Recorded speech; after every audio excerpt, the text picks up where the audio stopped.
The coffee was still warm when the phone rang. 2 hours later, he didn't know his own father's name. Jocelyn Brewer was 34.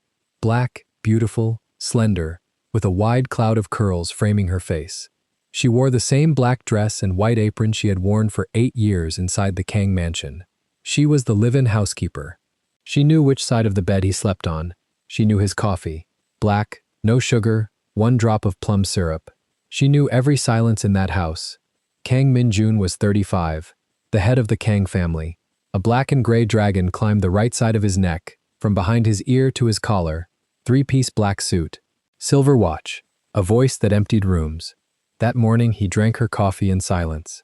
He looked at the old bicycle rusting in the garden and almost smiled. Then he left. The armored SUV stopped at the crossing. The truck didn't.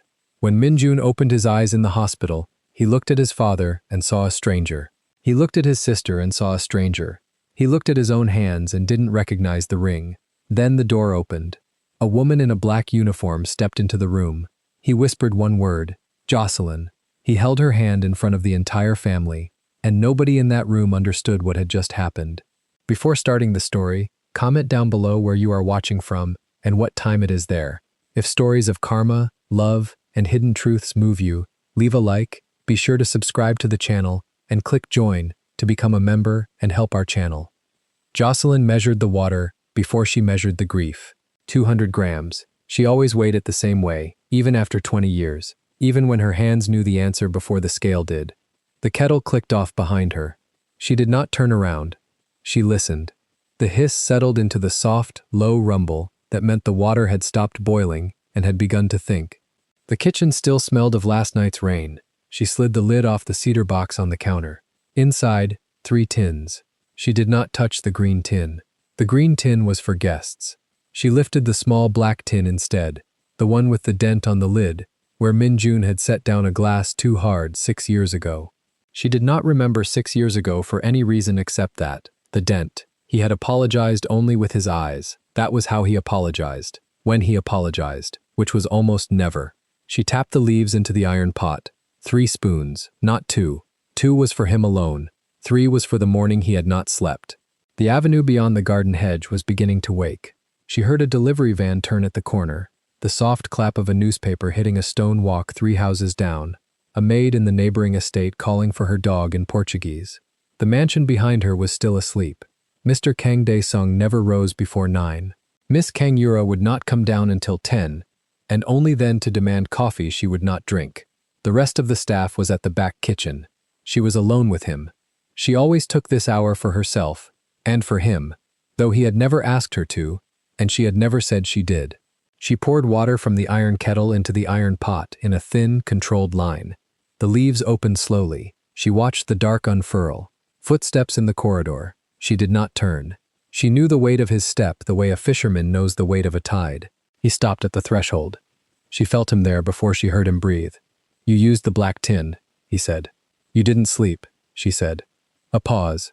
She heard him pull out the chair at the small table by the garden window. He always sat there in the morning. He never sat there at night. At night he sat in the study, where the curtain was the color of dried blood, and he did not call her in. How can you tell, he said, your shoes. He looked down. His shoes were polished, as they always were, but he had not changed the laces. He changed his laces every morning. It was a habit she had once asked him about, and he had not answered, which was the way he answered things he intended to keep answering by doing. Ah, he said. She set the tray. White linen. The good cup, not the great cup. The great cup was for the day he closed a deal. The good cup was for the day he had not slept. She placed the tea in front of him and did not stay. She turned to leave. Jocelyn. She stopped. Her name in his mouth had a weight that no other word in the house carried. He said it the way other men signed their names. Once, and slowly, and without flourish. Sit, he said. She did not sit. She stood at the corner of the table with her hands folded over her apron. The apron was white, freshly pressed. She had pressed it herself at 5 that morning. She pressed it herself every morning. The other staff offered. She refused. It was the one thing in the house that was hers. He lifted the cup. He did not drink. He held it under his chin and breathed in the steam. You changed the leaves, he said. I did not. You did. There is more salt in the water this week. The tea is sweeter to compensate. I added a third spoon. Why? You did not sleep. He set the cup down. He looked at her for the first time. His eyes were the color of wet slate, and there was a tiredness at the corner of them that he showed only to her, and only by accident, and only because he no longer remembered there was anyone in the room when she was the only one in it. How do you know I did not sleep? He said. The garden lights were on at 3. Ah, he turned to look out the window. The rose hedge was beginning to gold in the early light. Beyond the rose hedge was the low stone wall. Beyond the low stone wall was the side garden where the apple tree had been, and where the apple tree no longer was. The apple tree had been cut down 4 winters ago because it had begun to lean. Min-jun had not been there to argue. Mr. Daesung had ordered it. Jocelyn had pulled the last apple off it the morning before the saw came. She had baked it into a small tart and left it on Min-jun's desk. He had not eaten the tart. He had taken it with him in the car, and she had found the empty plate in the back seat 3 days later when she helped clean the cabin. He had eaten it alone, in the car, where no one would see him eat it. She knew that, and she did not say it. Drink, she said. It will go cold. He drank. The taste hit him at the back of the throat. He closed his eyes for a moment. She watched the line of his jaw soften the way it softened only for 2 things. For the first sip of her tea, and for the second, before he gave an order he did not want to give. He set the cup down with both hands. He had small hands for a man his size, neat fingers, a single black signet ring on his right hand, a thin silver watch on the left wrist. The cuff of his white shirt was open 1 button further than usual. He had not put on his tie yet. The dragon on the right side of his neck began at the edge of his collar and rose behind his ear, scales dense and dark, a single claw curving toward his jaw. The maids in the house never looked at it. They had learned not to.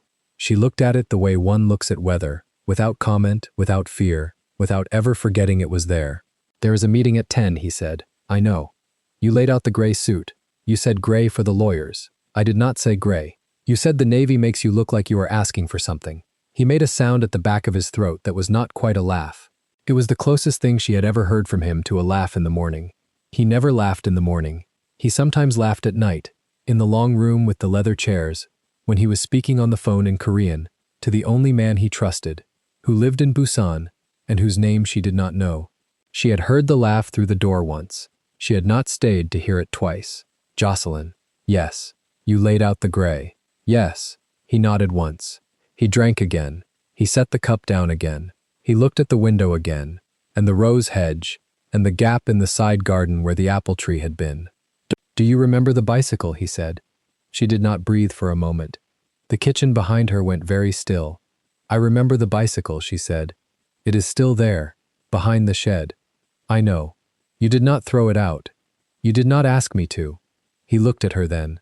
He looked at her the way he had looked at her exactly twice in 20 years. Once on the night the apple tree had been ordered down, and once on the morning his mother had died, and he had walked into the kitchen at 4 and asked for water, and then had not drunk it.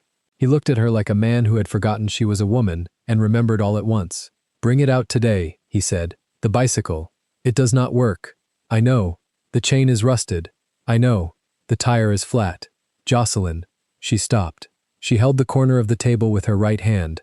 She did not know she had put her hand on the table until she felt the wood under her thumb. She lifted her hand away. She folded both hands again over the apron. Bring it out, he said. Lean it against the south wall, by the bench. Yes. Today. Yes. He stood. He pulled the cuff of his white shirt straight. He picked up the tie from the back of the chair where she had laid it. He did not tie it. He held it. Did you sleep? He said. Yes. Liar. He walked past her toward the corridor. He did not touch her. He did not need to. He left the cup half full on the table, which he had never done before in 20 years, and the tie hanging from his fingers, and the smell of the tea hanging in the kitchen like a third person in the room. She did not move until she heard the study door close. Then she sat down. She had not sat in this kitchen in front of him for 19 years. She sat now because her knees had decided for her. She put her palms flat on the table where his cup had been. The cup was still warm. She wrapped her hand around it. She had 40 minutes before the staff would come up for the morning meeting. She had 30 minutes before Miss Yura would call for her down the corridor in the tone she used only with Jocelyn. She had 8 minutes before Mr. Daesung's nurse would wheel him toward the breakfast room. She had this kitchen, and the cup, and the smell of the tea, and the gap in the garden where the apple tree had been. She stood. She washed the cup. She dried it. She put it back in the cabinet. She walked through the back door, across the kitchen garden, past the herb beds where the basil was beginning to bolt, past the small greenhouse where Mr. Daesung had once kept orchids and now kept nothing, past the rose hedge. The path turned to gravel under her shoes. The shed was at the far end of the property, where the lawn ended and the wild hedge began. The door was not locked. The door had not been locked in 20 years. She did not need to look for the key. She opened the door. The smell of old wood and old metal hit her. She let her eyes adjust. The bicycle was in the back corner, under a sheet. The sheet was clean. She kept it clean. She did not know who she was keeping it clean for, and she had stopped asking herself. She pulled the sheet off. It was a girl's bicycle, red. Or it had been red, 20 years ago, when she had been 15 and the boy across the alley had bought it for her with money he should not have had. The paint had faded to the color of old brick. The chain was rusted in a thick scab where someone had once tried to oil it and given up. The tire was flat. The seat was cracked. The handlebar had a small bell that she had loved more than the bicycle itself, because the bell was shaped like a cat, and the cat had a small painted smile, and the boy had picked the bicycle in the shop window because of the bell, because she had pointed at the bell 2 weeks before she had pointed at the bicycle. She put her hand on the seat. She felt the crack under her palm.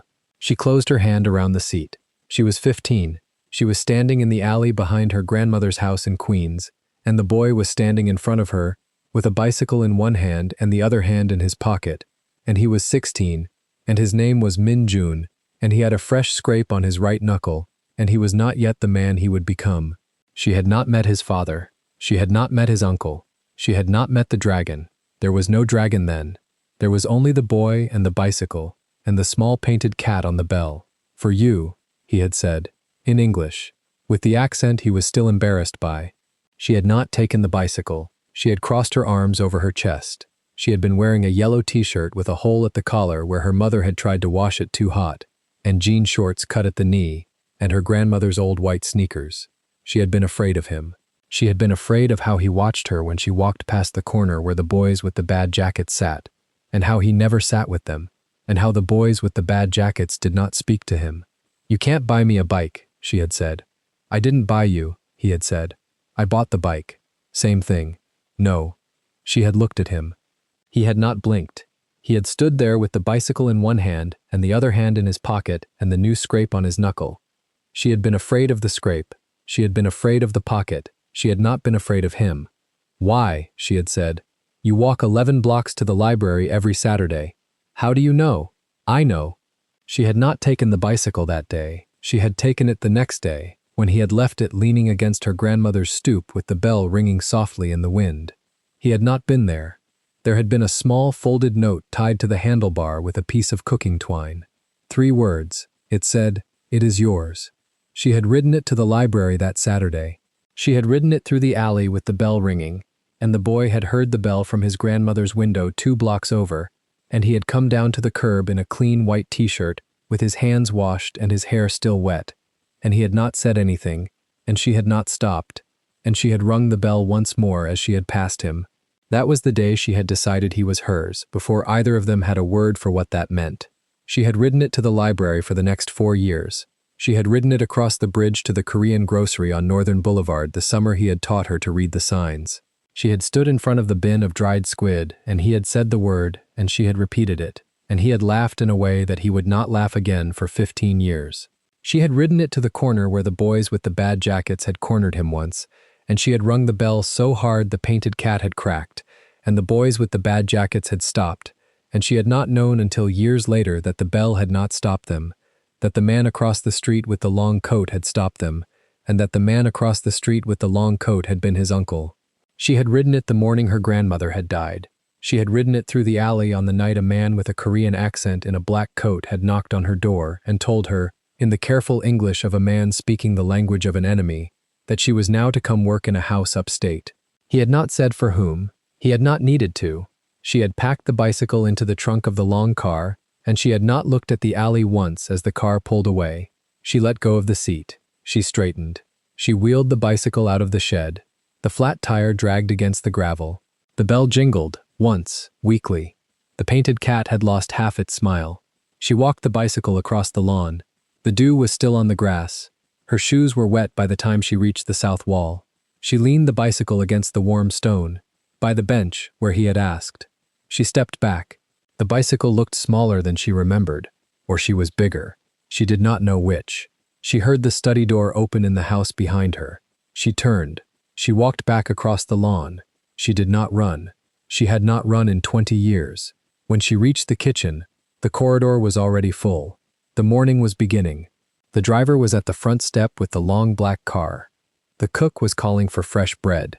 Miss Ura's voice was already coming down the staircase in the tone that always preceded a complaint. Jocelyn took her apron off the hook where she had hung it for 30 seconds and tied it again at the waist. She straightened her shoulders. She walked into the corridor. Min Jun was at the door with his tie now knotted. He did not look at her. He did not need to. She had laid out the gray suit, and the gray suit was on his shoulders. He pulled on his coat. He took his briefcase from the small table by the door. He nodded once at the driver. He stepped out into the morning. He stopped at the top step. He turned. He looked across the front lawn, past the gravel drive, around the corner of the house, in the direction of the south wall. He could not see the bicycle from the front step. He looked anyway. He looked at the place where it was, the way a man looks at a memory he has decided to walk back toward. Then he walked down the steps. He got into the car. The door closed. The long black car pulled away down the gravel drive. Jocelyn stood at the window. She watched the gates open. She watched the gates close. She watched the road empty. She did not know yet that the SUV would be hit at the corner of 5th and Garrison at 9:47 in the morning, that a delivery truck running a red light would catch the rear passenger door and spin the vehicle into the concrete divider, that he would strike his temple against the window frame on the third rotation, that the driver would not survive, that the security car following would arrive 30 seconds after the impact and find him conscious and bleeding and asking, in a quiet voice that none of them recognized, for a woman whose name he did not say. She did not know that yet. She knew only that the cup in the kitchen had still been warm under her hand, that the bicycle leaned against the warm stone of the south wall, that her apron was tied and her shoes were wet with dew, and that the gates had closed behind a long black car that always came back, and always had, every morning for 19 years. The phone in the hall rang at 10:02. She was wringing out a dishcloth at the kitchen sink when she heard it. She did not move. The phone rang twice before the house steward picked up. She heard his voice say the name of the family. Then she heard the silence that was not silence. The silence of a man listening to news with both hands going still. Before the phone rang, the morning had moved through her the way mornings always moved. Miss Ura had come down the staircase at 9:40 in a dress the color of wine, and had stopped at the foot of the steps and had looked at Jocelyn the way she looked at her every morning, as if Jocelyn were a stain that had been there so long it had become part of the floor. "My coffee," Miss Ura had said. "On the sideboard, miss." "Cold."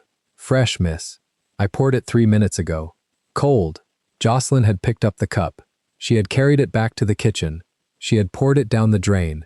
She had brewed another cup. She had carried it back to the sideboard. Miss Ura had not been there. The cup had stood untouched until the steward had removed it at 5 to 10. The nurse had wheeled Mr. Dae-sung past the breakfast room at 9:50.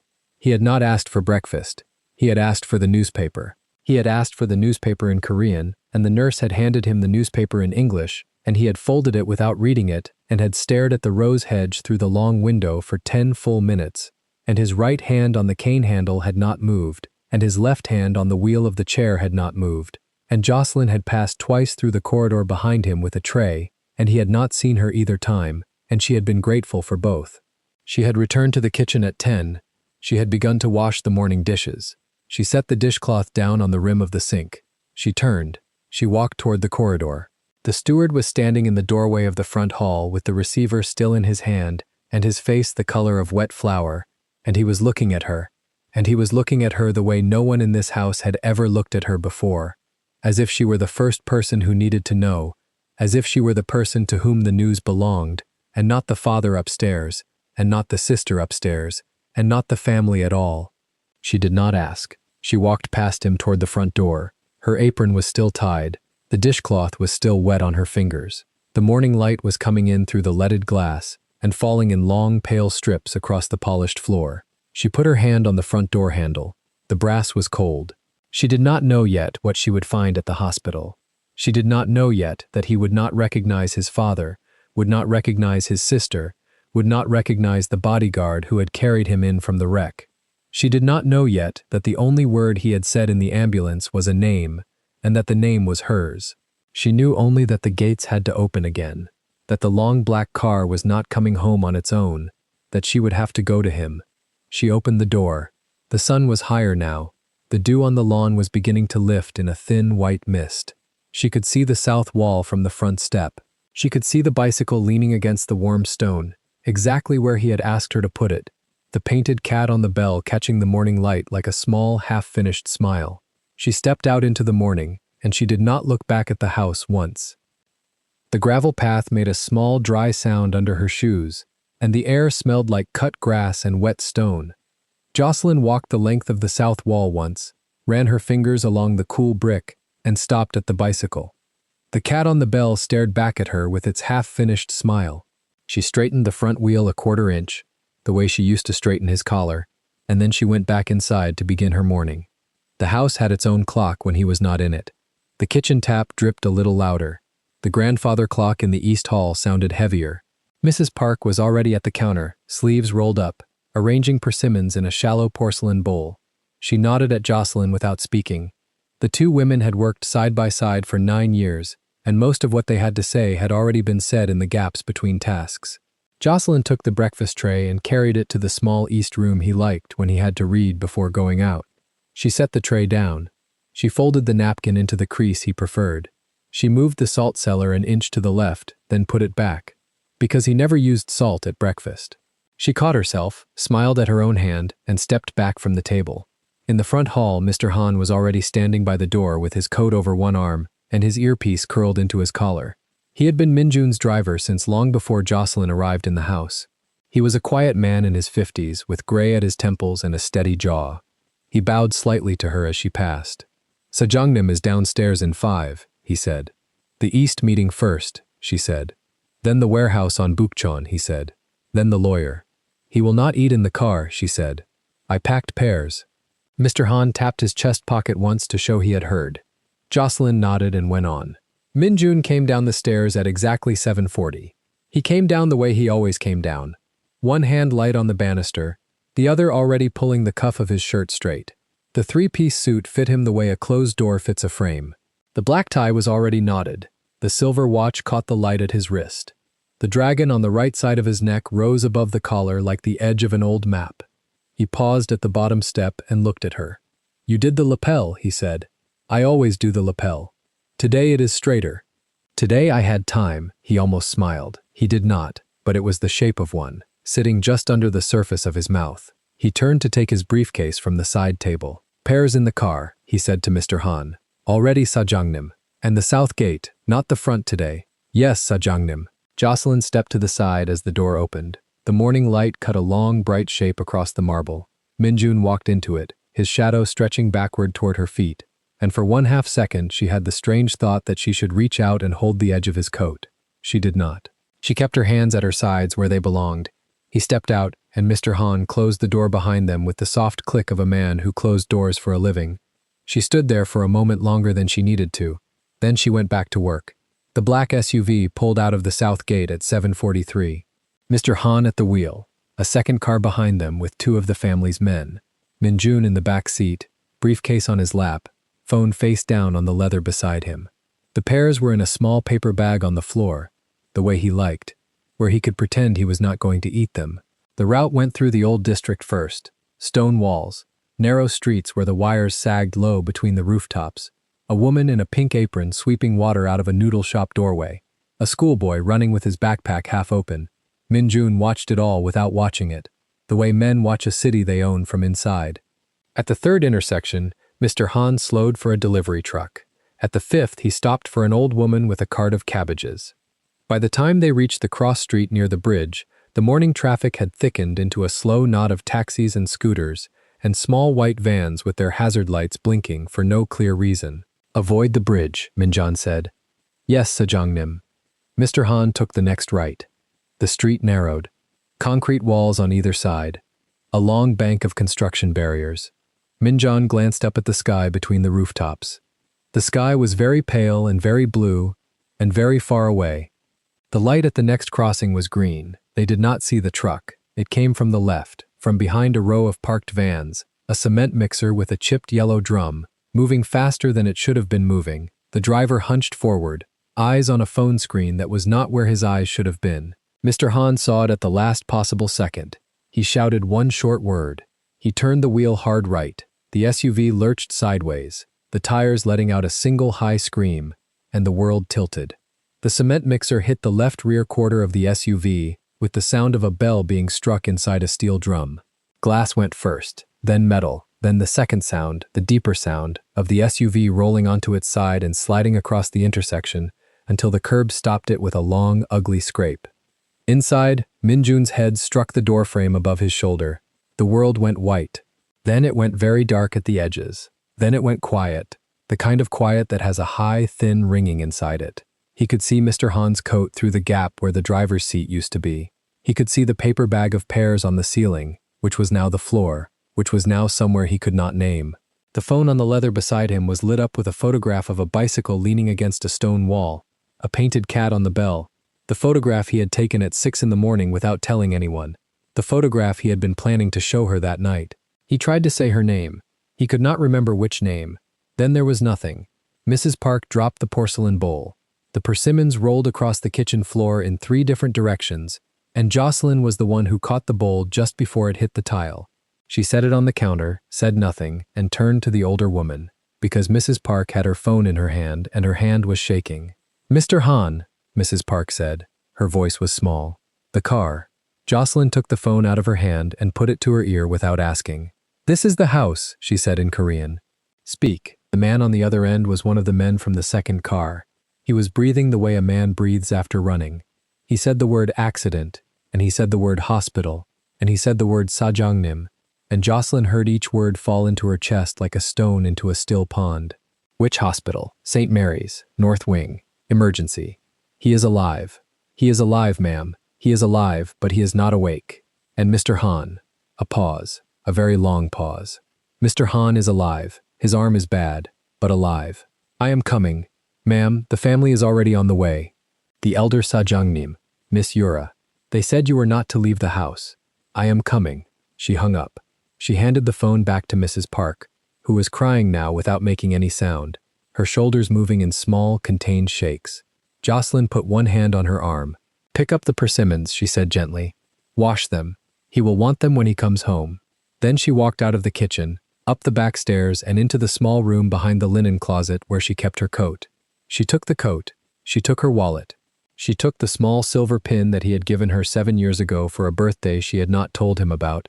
She pinned it inside the collar of her uniform where no one could see it. Then she went down to the front hall and she opened the door herself. The car the family kept for the staff was a small dark sedan. The young driver, Jun-soo, was already standing beside it with the engine running. He had heard. He bowed deeply and opened the back door for her. "St. Mary's," she said. "Yes, ma'am." She did not correct the ma'am. There was no time. The hospital corridor was the color of weak tea. The lights buzzed. A nurse was pushing a cart of folded sheets along the wall, and her shoes made a soft squeak with every step. Jocelyn walked very fast without seeming to. She had learned, years ago, that staff did not run inside the houses they worked in, and she had carried that lesson into her bones until it became the way she moved through every place. At the end of the corridor, a knot of men in dark suits stood outside a closed door. 2 of them she knew by face. One of them stepped aside when he saw her. The other did not. "You should not be here," he said in Korean. "Move." The elder Sejongnim said no staff. "Move." He did not move. She looked at him the way she had once looked at a delivery man who had tried to leave a crate of wine in the wrong room. Her face did not change. Her voice did not lift. She simply waited, and after 4 seconds he stepped aside. Inside, the room was small and very white. A single bed. A monitor with a steady green line. A bandage wrapped diagonally across Minjun's forehead, dark at the edge where the blood had soaked through and dried. His left cheek was scraped. His right hand was lying open on the sheet, palm up, fingers slightly curled, as if he had been about to take something from someone and then forgotten what. Kang Dae-sung sat in the chair beside the bed. The cane with the silver handle leaned against his knee. His gray suit was the same gray as the sky outside. He did not turn his head when Jocelyn entered. He spoke without looking at her. "Out, sir. Out, girl. I will stand by the wall," she said quietly. "I will not speak." He turned his head then, slowly, with the deliberation of a man who had spent his entire life turning his head only when he chose. His eyes were the color of old iron. "You will stand by the wall," he said, "and you will say nothing. And when the doctor comes, you will leave." "Yes, sir." She moved to the corner near the window and folded her hands in front of her. She did not look at the bed. She did not look at the old man. She looked at the small square of gray sky outside the window, and she counted, in her head, the slow, steady beeps of the monitor. 23, 24, 25. Kang Yura swept into the room at the count of 41. Her heels announced her before her face did. She was in a dark plum dress that fit her too well for a hospital, and her hair was pinned back with a gold clip shaped like a small leaf. She saw Jocelyn first. Her face did the small tightening at the corners of the mouth that it always did. "Why is the maid in this room?" Dae-sung did not answer. Yura turned to the bed. She reached for her brother's hand, and then did not quite touch it, the way a person reaches for something hot. "Has he woken?" "Not yet." "The doctor, coming." The doctor came 11 minutes later. He was a thin man in his 40s, with tired eyes and a clipboard pressed to his chest. He bowed to Dae-sung first, then to Yura. He did not see Jocelyn in the corner, or if he did not register her as someone he was required to greet. "Sejangnim Kang," he said carefully. "Your son is stable, the vital signs are good. The scan shows a closed head injury, moderate concussion, swelling on the left frontal lobe. We are watching it closely. The arm is bruised but not broken. There is no internal bleeding. When will he wake?" "He has already begun to surface. Twice in the last hour." Brief, he spoke. Yura leaned forward. "What did he say?" The doctor consulted the clipboard, although he did not need to. He said one word. "A name." Dae-sung lifted his chin slightly. "Whose?" The doctor's eyes moved, against his will, toward the corner of the room where Jocelyn stood. He looked away again quickly. He cleared his throat. It was not a family name, Sejangnim. The silence that came after that was the kind of silence that has weight. Jocelyn kept her eyes on the gray square of sky. She did not move. Inside her chest, something turned over once, very slowly, and went still. "Continue," Dae-sung said. The doctor took a breath. "There is one more thing. We will not know the full extent until he is fully awake, and we can test memory. But the swelling is in the area associated with personal recognition. There is a possibility, Sejangnim, of temporary amnesia, possibly significant. Possibly localized to people, we cannot say yet. Meaning that when your son wakes, he may not recognize the faces around him. Not at first, not perhaps for some time." Yura made a small sound that was not a word. Dae-sung's hand closed slowly on the silver head of his cane. His knuckles whitened. He did not look at the doctor. He did not look at his son. He looked at nothing at all, with the focused attention of a man who had just been told that one of the walls of his own house had been moved overnight. "Get out," he said. "All of you. The doctor stays. The maid leaves first." Jocelyn bowed and walked to the door. She did not look at the bed as she passed. She did not look at Yura, who turned her face away. She did not look at Dae-sung. She walked out into the corridor, and she closed the door behind her with the same soft click that Mr. Han used on the front door of the house every morning. Then she walked exactly 7 steps down the corridor, until she was out of sight of the men in dark suits, until she was beside a tall, narrow window that looked down on an empty courtyard with 3 pigeons walking across the wet stone, and she stopped. She put one hand flat against the wall. She put the other hand flat against her own chest, over the place where the small silver pin was hidden under the collar of her uniform. She closed her eyes. For exactly 4 breaths she allowed herself to feel it, the cold sweep that started at the base of her spine and climbed. The thin sound in her ears, the way her knees had begun, without her permission, to tremble inside the dark fabric of her uniform. Then she opened her eyes. She straightened her shoulders. She pressed the wrinkle out of her apron with the flat of her palm. She lifted her chin 1 careful degree. And she walked back down the corridor toward the closed door, because somewhere on the other side of that door, a man she had loved for 20 years was about to wake up in a world he no longer recognized, and she had decided, in those 4 breaths, that he would not wake alone. She took her position 3 steps from the door, just out of the line of sight of the men in suits, close enough to hear, close enough to reach. She folded her hands in front of her apron. She set her face into the calm, unreadable shape she had worn through 9 years of dinners and parties and arguments she was not supposed to hear. And she waited. She did not wait long before the first door at the far end of the corridor opened and a different nurse came out pushing a small wheeled stand. On the stand was a stainless tray, and on the tray was a folded white sling. The nurse looked up, saw Jocelyn, and stopped. "You are with the Kang family," the nurse said. It was not a question. "I am with the house." The nurse studied her for a brief moment, the small, precise study of a woman who had spent her career deciding within seconds whether to trust the person in front of her. Then she nodded once. "The driver is awake," she said. "Mr. Han, he has been asking for someone from the house. 2 doors down on the left. The family did not come for him." Jocelyn looked once at the closed door behind which Minjun lay, then at the door the nurse had pointed to. She measured the distance with her eyes. 12 steps. She could hear the door from 12 steps if it opened. She nodded to the nurse and walked. Mr. Han was sitting up in the bed with his right arm in a fresh white sling and a small cut along his jaw that had been cleaned and taped. His hair was flat on one side, his eyes were red-rimmed but clear. When he saw her in the doorway, he tried to stand, and then remembered the arm and sat down again, and bowed from the waist instead.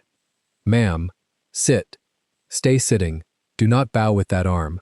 I could not stop it. I saw it. I saw it 3 seconds before. I should have seen it 5. You saw it 3 seconds before and you turned the wheel," she said. "The doctor said no internal bleeding. He said moderate concussion. He said the arm is not broken. You did your work, Mr. Han. You did it well." His mouth tightened. His eyes filled. He looked away, at the curtain on the window. He was a man who did not cry where other people could see him, and she understood this, and turned her body slightly toward the door to give him the small privacy of the corner of the room. "The truck," he said after a moment. "The driver. A boy on a phone, 22 years old. They have him. That is the family's matter now. Sajang Nimans. Is he? Will he? He is stable. He is asleep. The doctor says there may be amnesia. Temporary. They cannot say how much yet." Mr. Han closed his eyes. His good hand came up and pressed flat against his own chest. Fingers spread, the way a man presses a wound he cannot reach. He held it there. He breathed in. He breathed out. "I am sorry, ma'am. You have nothing to be sorry for. He will not know me when he wakes. He may not know any of us at first. That does not change what we do." He opened his eyes and looked at her, and she saw, very clearly, that he had understood her the way he had been understanding her for 9 years, without needing any of the words to be said out loud. "I will be here when they let me out," he said. "Whatever the house needs. Pierre's in the car," she said softly. "Every day, the way he likes." A small dry sound that was almost a laugh came out of him. He bowed his head again. She let him. Then she stepped out and pulled the door halfway closed behind her, and she walked the 12 steps back to her place. 3 steps from Minjun's door, hands folded. Chin 1 careful degree higher than it had been before. Time after that moved in 2 different speeds. The corridor moved slowly, with its hum and its squeak and its distant nurse pages over the ceiling speaker. The room behind the door moved fast, because every time the door opened, even a crack, the news that came out had already changed. At the count of 120, the door opened and the doctor came out alone. He did not look at her. He walked past her toward the nurse's station, with the clipboard pressed tight against his ribs. At the count of 158, Yura came out. Her gold leaf clip was crooked. Her eye makeup had smudged at the inner corners. When she saw Jocelyn, she stopped, and for a half second, something almost like fear crossed her face before it was replaced with the harder, more familiar expression of distaste. "You are still here." "Yes, miss. You will go home. My father has said so." "I will go when Sajang Nim sends me himself, miss." Yura's mouth opened and then closed again. She had grown up in a house full of staff who said yes and lowered their eyes, and the calm, flat refusal in front of her did not have a script she had been taught to use. She made a small, disgusted sound at the back of her throat and walked past, the heels striking the linoleum in 2 hard, separate sounds, and was gone around the corner. At the count of 204, the door opened a 3rd time. A different nurse this time, younger. She had a small smile that was not meant for Jocelyn but slipped out anyway, the kind of smile a person makes when she has been allowed to bring a piece of news she is glad to bring. "He is waking up," the young nurse said, low. "Slowly. He is talking a little. The elder Sajangnim is with him." "Did he say a name?" "He has said the same name twice." "Whose?" The nurse hesitated. She looked at Jocelyn's apron and at the small white cap of her hair pulled back at the nape. Then she leaned an inch closer. "Yours, I think," she whispered. "He keeps saying Jocelyn." Inside Jocelyn's chest, something turned over again, this time in the opposite direction.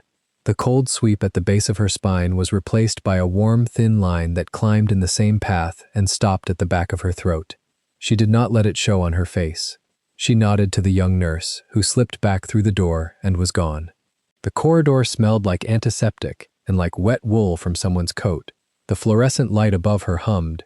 Somewhere far down the hall, a child was crying in 2 short bursts and then was quiet. A nurse passed her with a tray of small paper cups and did not look at her. One of the men in suits glanced at her and then looked away, and she understood from the way he looked away that the news from the doctor had already begun to travel, and that no one quite knew yet what she was, in this new shape of the family, or what she was about to become. Behind the door, the monitor went on with its steady green count. Inside the room, on the white bed, under the bandage, the man who could no longer remember his own father was rising slowly, slowly, slowly, up through layers of dark water toward a surface he did not know was there. And in the corridor, 3 steps from the door, with her hands folded in front of her apron and her chin held 1 careful degree higher than it had been an hour ago, Jocelyn Brewer stood very, very still and listened for the first sound he would make when he came back into the world. The car came up the long drive at half its usual speed.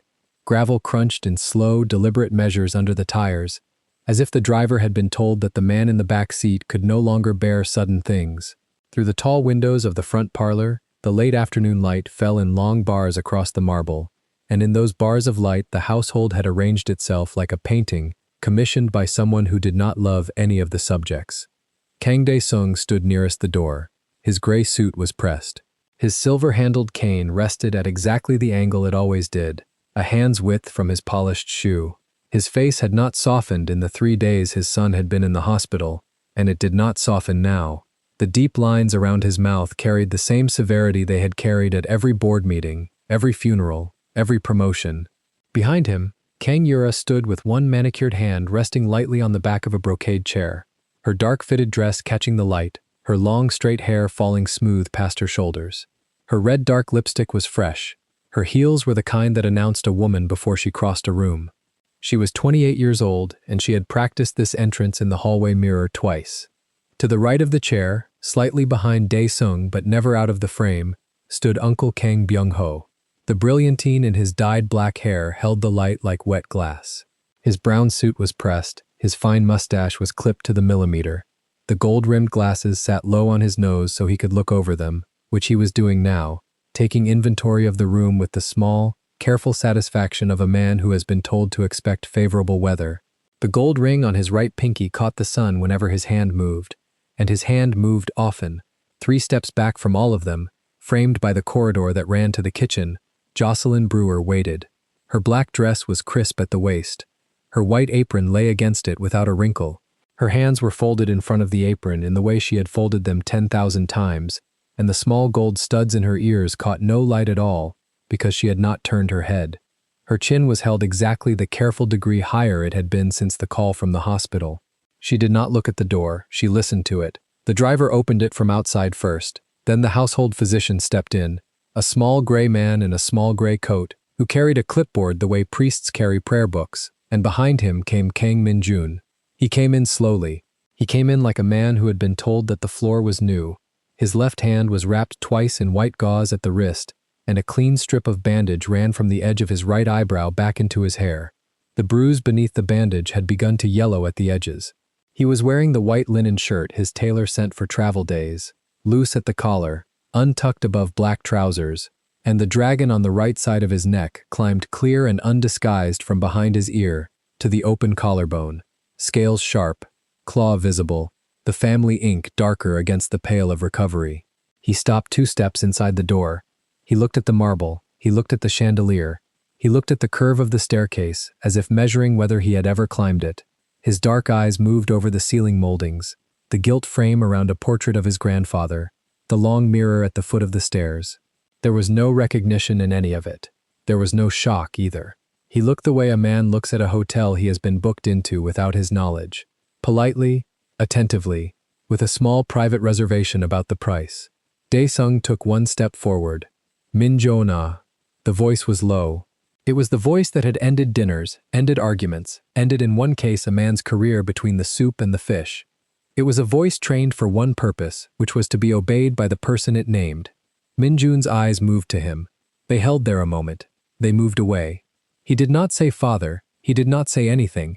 His face arranged itself into the courteous neutrality of a stranger who has been addressed in a language he is trying to follow. The corner of his mouth lifted half a degree in the polite reflex of a man who does not wish to give offense, and the lift died before it became a smile. Yura's hand left the back of the chair. "Appa," she said, and she moved into the bar of light so that the light caught her hair and her dress and the small diamond at her throat. "Appa, it is me. It is Yura." She used the Korean. She used it the way she had used it as a small girl when she wanted something from him, soft on the first syllable, lifted on the second. She had not used it that way in 15 years. He looked at her. He looked at her carefully. He looked at her the way a man looks at a portrait whose subject he has been told is important. The dark eyes traced the line of her jaw, the line of her hair, the small mole near her ear that had been there since she was born. There was no flicker. There was no warmth. There was only the same courteous attention, and after a long moment a small, almost apologetic inclination of his head, the kind of nod a guest gives the host's daughter when he has been introduced for the first time. Yura's hand stayed in the air a beat longer than was dignified. Then it returned to the back of the chair. The physician cleared his throat. The physician had been told to expect this. The physician had explained it twice on the drive in a low, careful voice. That recognition did not return on demand. That pressing the patient produced anxiety. Anxiety produced confusion. Confusion produced the kind of agitation that set healing back. He had used the words temporary retrograde amnesia. He had used the words familiar environment. The household had heard the words. The household had not believed them. "Perhaps," the physician said gently, "we might allow Mr. Kang to—" Byung-ho stepped forward. He stepped forward with his hands open at chest level, the way men step forward at family reconciliations, the way men step forward at funerals. The gold ring caught the light. The gold rim of the glasses caught the light. His mouth assembled the soft round smile that had carried him through 40 years of board negotiations. "Nephew." The word came out warm. It came out warm in a way that no word in Byung-ho's mouth had ever been warm without a price tag attached. And the warmth was so practiced that for one fractional second it nearly worked. Min-jong looked at him. Something happened behind the dark eyes. Not memory. Memory was not there. But something older than memory moved across his face in the way weather moves across a field. A small tightening at the corner of the jaw. A small narrowing at the eye. A quarter-second pulling back of the chin. The body remembered what the mind had lost. The body had stored Uncle Byung-ho somewhere it did not need a name for. The polite nod he had given Yura did not come. Byung-ho's smile did not change, but his hand lowered an inch. "You are home," he said, gentle still. "You are home, and we are with you. The doctors say everything will return in time. We will be patient. We will be—" "Where is the kitchen?" Min-jun said it quietly. He said it without looking at any of them. He said it the way a man asks for a glass of water in a strange house. Simply, expecting an answer. The room went very still. Dae-sung's hand tightened on the silver cap of the cane. Yura's lipsticked mouth opened a fraction and closed again. Byung-ho's smile held its shape with the discipline of long practice, but a thin line appeared at the bridge of his nose, just above the gold rims. The physician glanced sideways. The driver, still standing in the doorway with his cap in his hand, looked at the floor.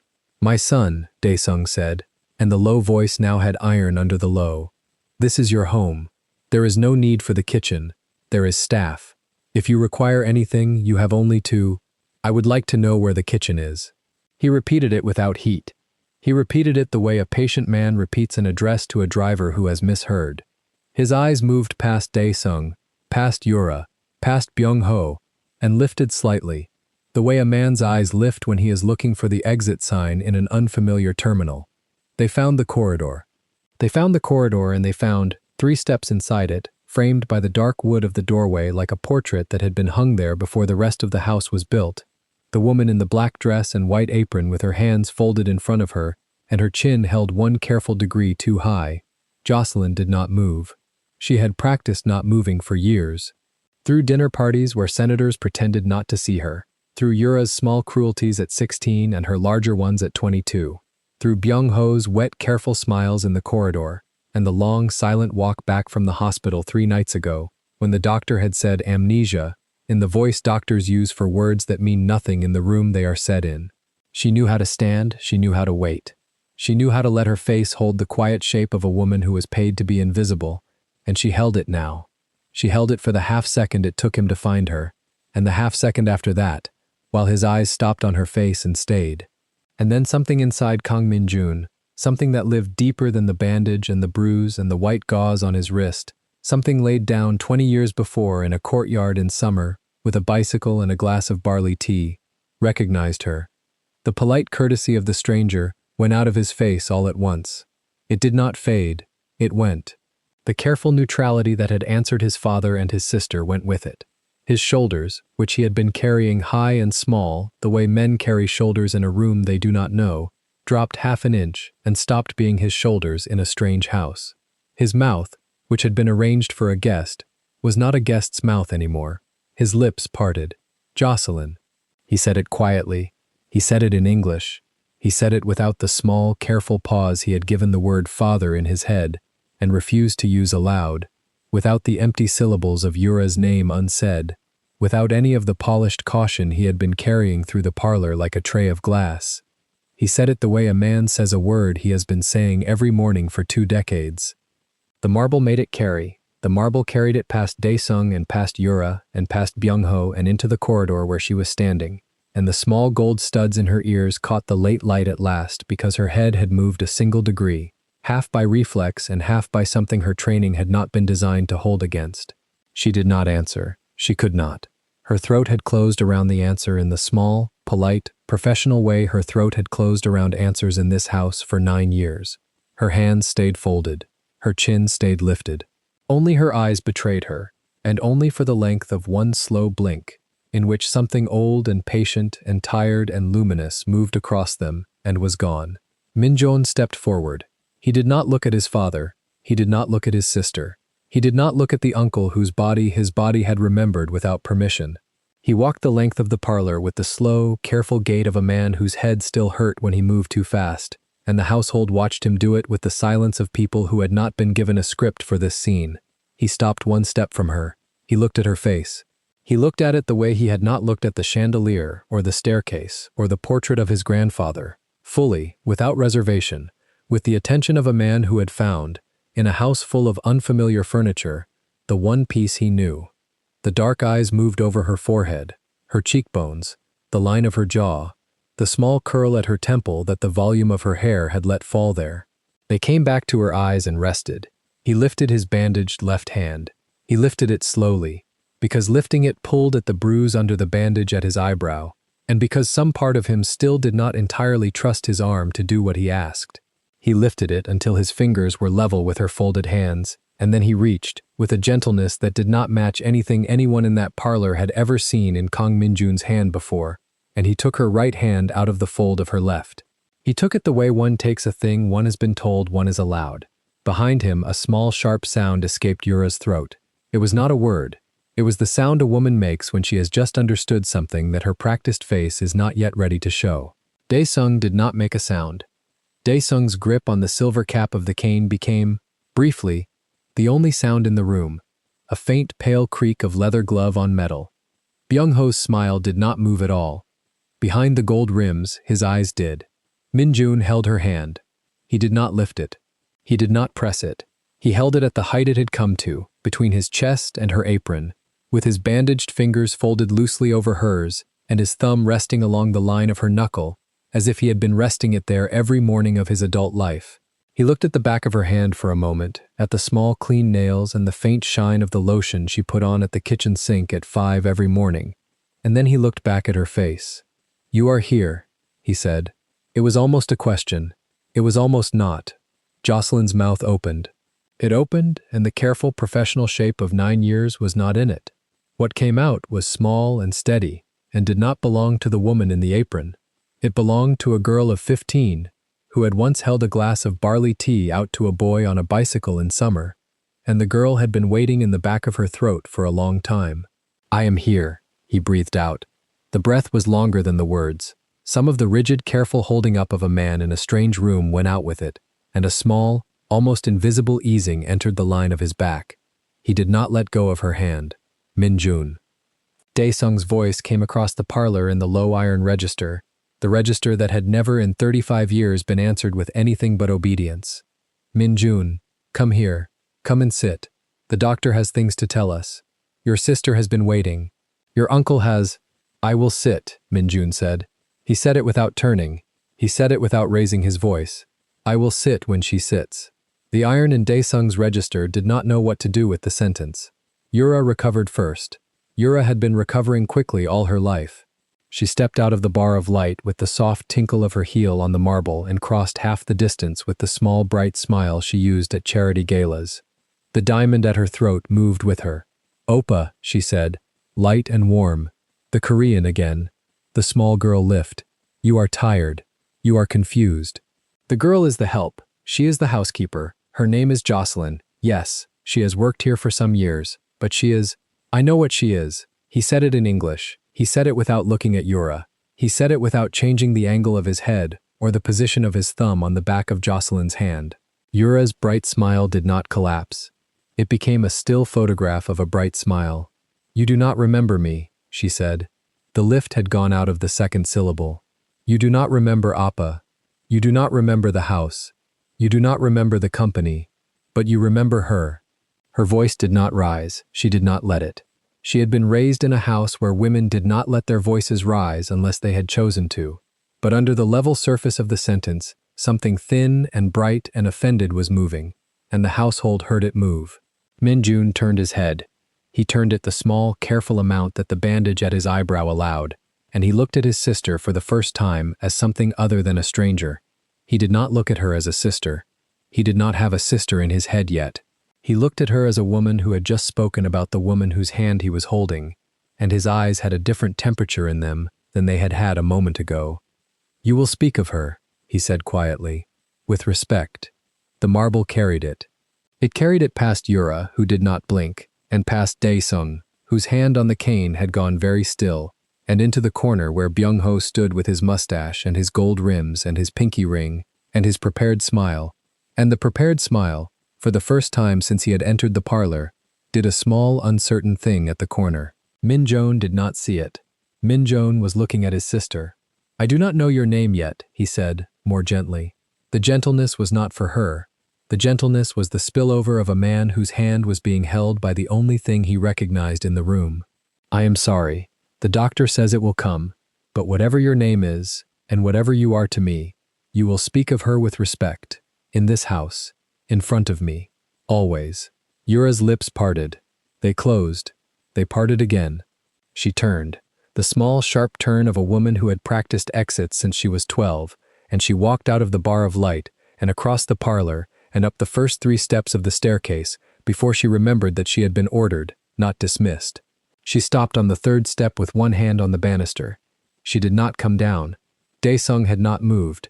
The silver cap of the cane glinted under his glove. The deep lines at the corner of his mouth had drawn themselves a little deeper. He looked at his son and at the bandaged hand resting on the housekeeper's hand, and at the corridor, and at the long bar of late light falling across all of it, and the severe, immobile face of Kang Dae-sung did a small thing that nobody in the room except Jocelyn was close enough to see. A single muscle, high on the left jaw, ticked once. He inclined his head a fraction. It was not approval, it was not surrender.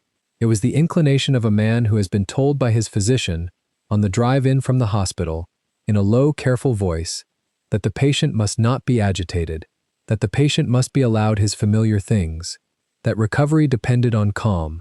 It was the inclination of a man choosing, for one afternoon, the long game over the short one. "Show your son to his rooms," he said. He did not look at Jocelyn when he said it. He looked at the physician. The physician nodded quickly, gratefully, the way men nod when a difficult patient has been handed off. Jocelyn's voice came small and steady out of the careful place where she kept it. Yes, sir. She did not move her hand from his. She turned, slowly, so that the turn did not pull at his fingers, and she let her folded left hand unfold and come up and rest, for 1/2 second only, on the bandage at his wrist, the gentlest possible pressure, the steadiness one offers an animal that has been frightened. Then she lowered it again to her apron, and with her right hand still loosely inside his, she took 1 step backward into the corridor. He came with her. He came with her the way a man comes with the one fixed point in a room of moving furniture. He did not look back at his father. He did not look back at his uncle.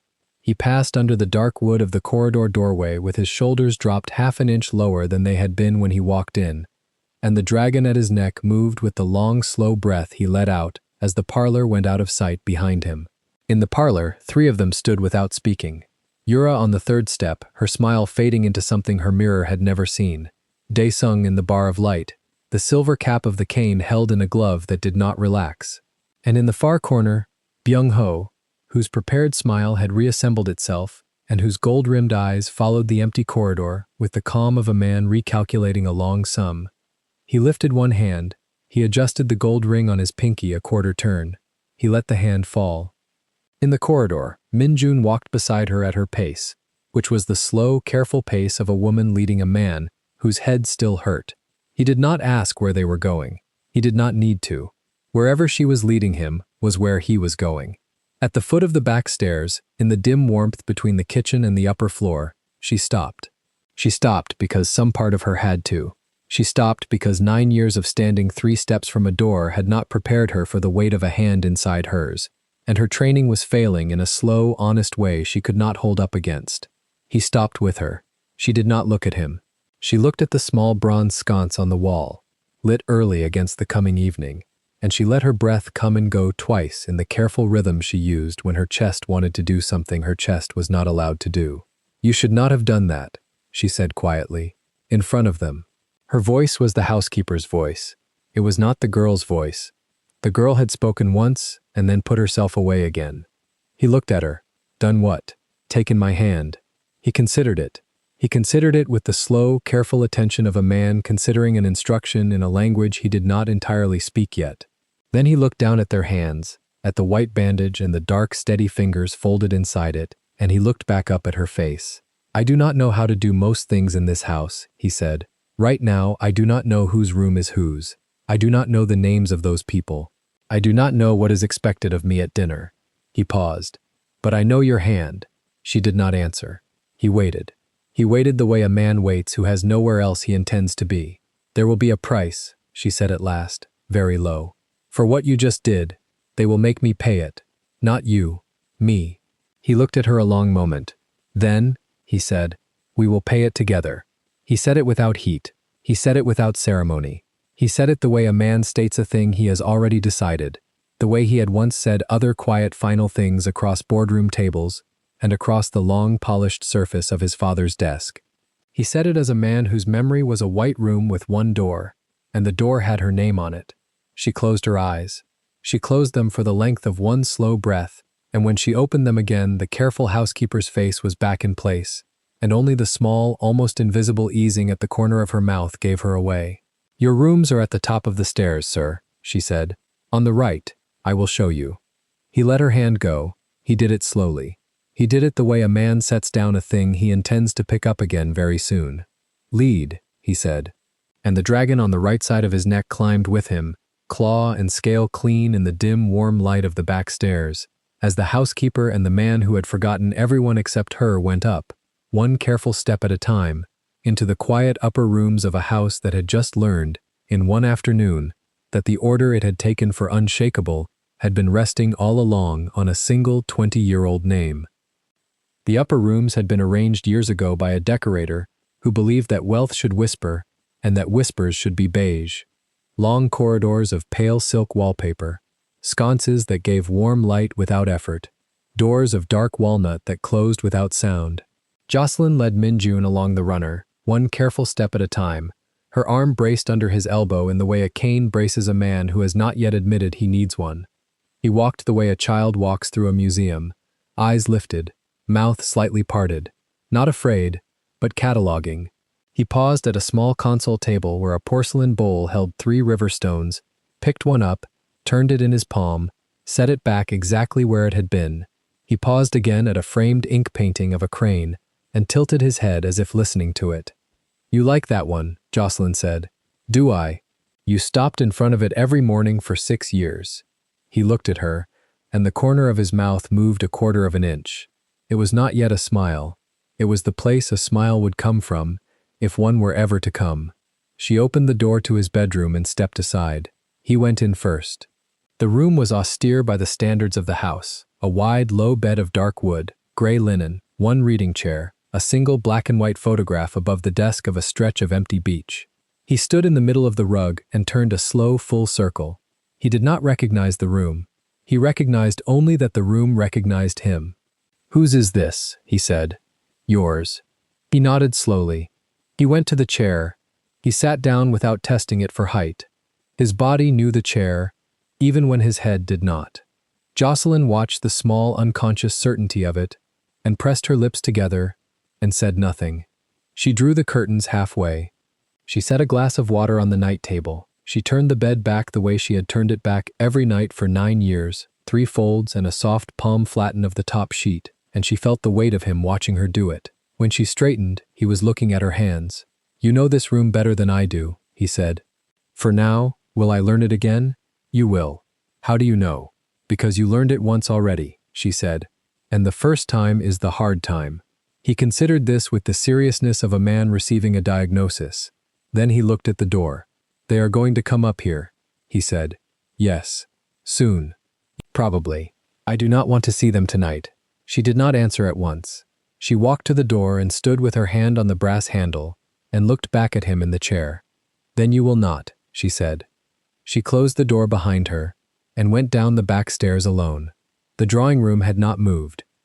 The fire had been built up by one of the maids in her absence and now threw a wider orange light across the rug. Dae-sung sat in the wing chair. Yura had taken the chaise. Byung-ho stood at the mantel with one elbow on the marble and a small crystal glass of something amber in his hand. The doctor had gone. The driver had gone. The house had emptied of its witnesses. What remained was family, and family was waiting for her. She stopped 3 steps inside the doorway. She did not curtsy. She did not lower her eyes. She folded her hands in front of her apron, the way she always folded them, and she waited. Dae-sung looked at her over the rim of his teacup. His eyes, beneath the heavy gray brows, were the eyes of a man who had outlived 2 wives and a brother and 3 enemies, and had not yet, in 7 decades, encountered a problem that could not be solved by patience and the right pressure on the right nerve. "He is resting," Jocelyn said. "That was not the question I was about to ask." "I know. I was answering the one before it." Yura made a small sound that was almost a laugh, cut it off, looked at the floor. Byung-ho's mustache moved very slightly. "Sit," Dae-sung said. "I would rather stand, sir." That was not a request. She sat. She chose the small upright chair by the window. Not the chaise, not the wing chair, not anywhere that put her at conversational equality with the chairman. The chair was hard. She sat very straight in it. She put her hands on her knees and waited. "My son took your hand," Dae-sung said. "Yes, sir." "In front of his family." "Yes, sir." "Tell me what that means." "It means he was frightened, sir, and he found something he was not frightened of." The chairman set the teacup down without sound. "And what is it that he is not frightened of?" "Me, sir." "Why?" "I do not know, sir." "You do." "I do not, sir," she said. "I know what I am to him in this house. I do not know what I am to him in his head. I cannot read his head. None of us can. Not tonight." Byung-ho moved at the mantel. He shifted the glass from his right hand to his left and took a small sip and set it down, and the gold ring on his right pinky caught the firelight twice, on the lift and on the rest. He smiled the smile that had been on his face since the parlor, the smile that had no expiration date, the smile he had worn at 3 weddings and 2 funerals and 1 boardroom coup. "With respect to my brother," Byung-ho said softly, "I think we may be reading too much into a gesture from a man who, the doctor reminds us, currently cannot reliably name the city he was born in." He let the sentence settle.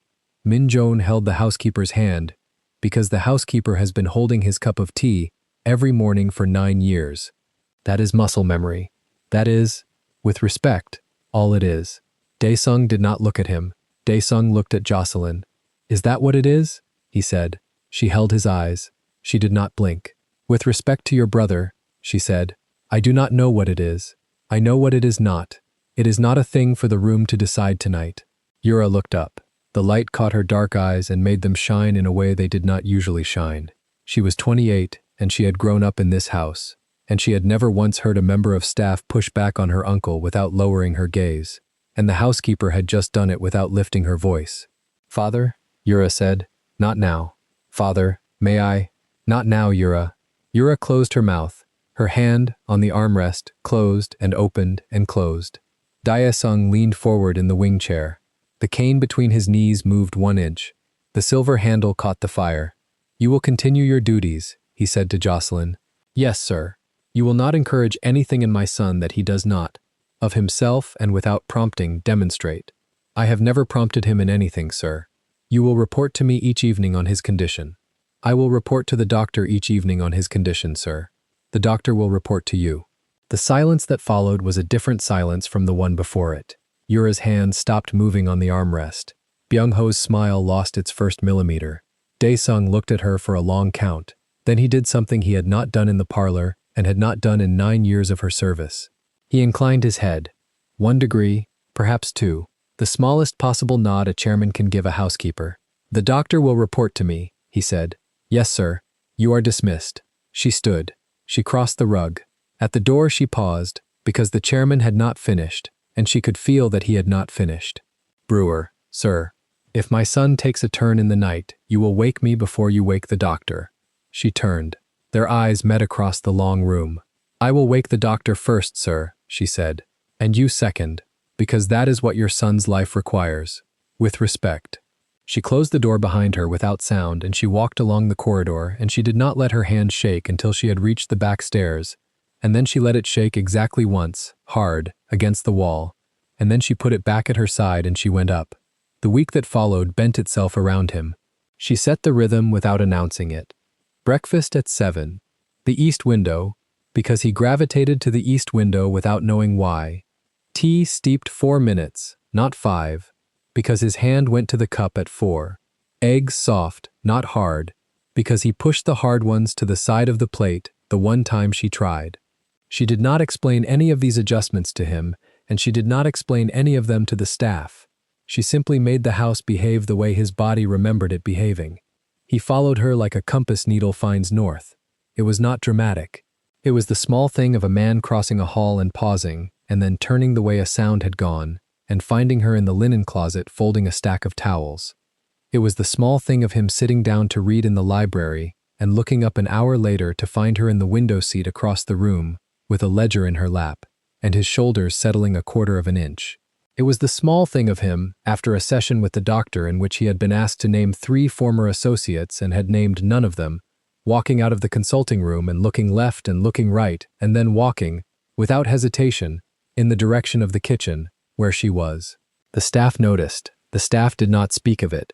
The staff had been trained for 9 years to see and not to speak, and they exercised the training now with the precision of an orchestra. On the 3rd day, Daesung came to inspect his son. He came at 4 in the afternoon, which was the hour of Min-jun's prescribed rest. Jocelyn met him at the door of the upstairs sitting room with her hands folded. He is asleep, sir. Wake him. No, sir. The chairman's gray brows drew together by a fraction of a degree. What did you say? I said no, sir, she said. The doctor has ordered 4 to 5 as rest. It is 4:11. He has been asleep 19 minutes. He will be awake at 5. You may see him at 5. I am his father. You are, sir. And at 5 you will be his father, seeing his son after his rest. Which is the version of you the doctor has asked me to allow into the room. Daesung looked at her. His knuckles whitened on the silver handle of the cane, and then, slowly, loosened again. You will be very careful, Brewer, he said quietly, what you make of this small power I have given you. I have not made anything of it, sir. I have used it on the one thing I was given it for. He held her eyes a moment longer. Then he turned and went down the corridor, and the cane struck the runner in soft, measured taps, and at 5 o'clock exactly he returned, and she let him in. That evening, Yura found her in the back hall. The back hall at 9 in the evening was a place of dim sconces, and the smell of beeswax polish, and the soft murmur of the kitchen winding down for the night. Jocelyn was carrying a folded blanket toward the upstairs linen press. Yura had come down by the front stairs and crossed through to intercept her, which meant the meeting was not accidental, which meant there had been planning, which meant Yura had something rehearsed. Brewer. Miss Kang. Walk with me. I am working, Miss Kang. Walk with me anyway. Jocelyn set the blanket on a side table and folded her hands and followed Yura into the small reading nook at the end of the corridor. Yura sat in the velvet armchair and crossed her legs at the ankle and let her dark hair fall forward over one shoulder. She did not invite Jocelyn to sit. Jocelyn did not sit. My brother, Yura said, in the parlor, the day he came home, he held your hand. Yes, Miss Kang. He has never held my hand. He may, again, when his memory returns. He has never held my hand, Brewer. Not once. In 28 years. Not as a child.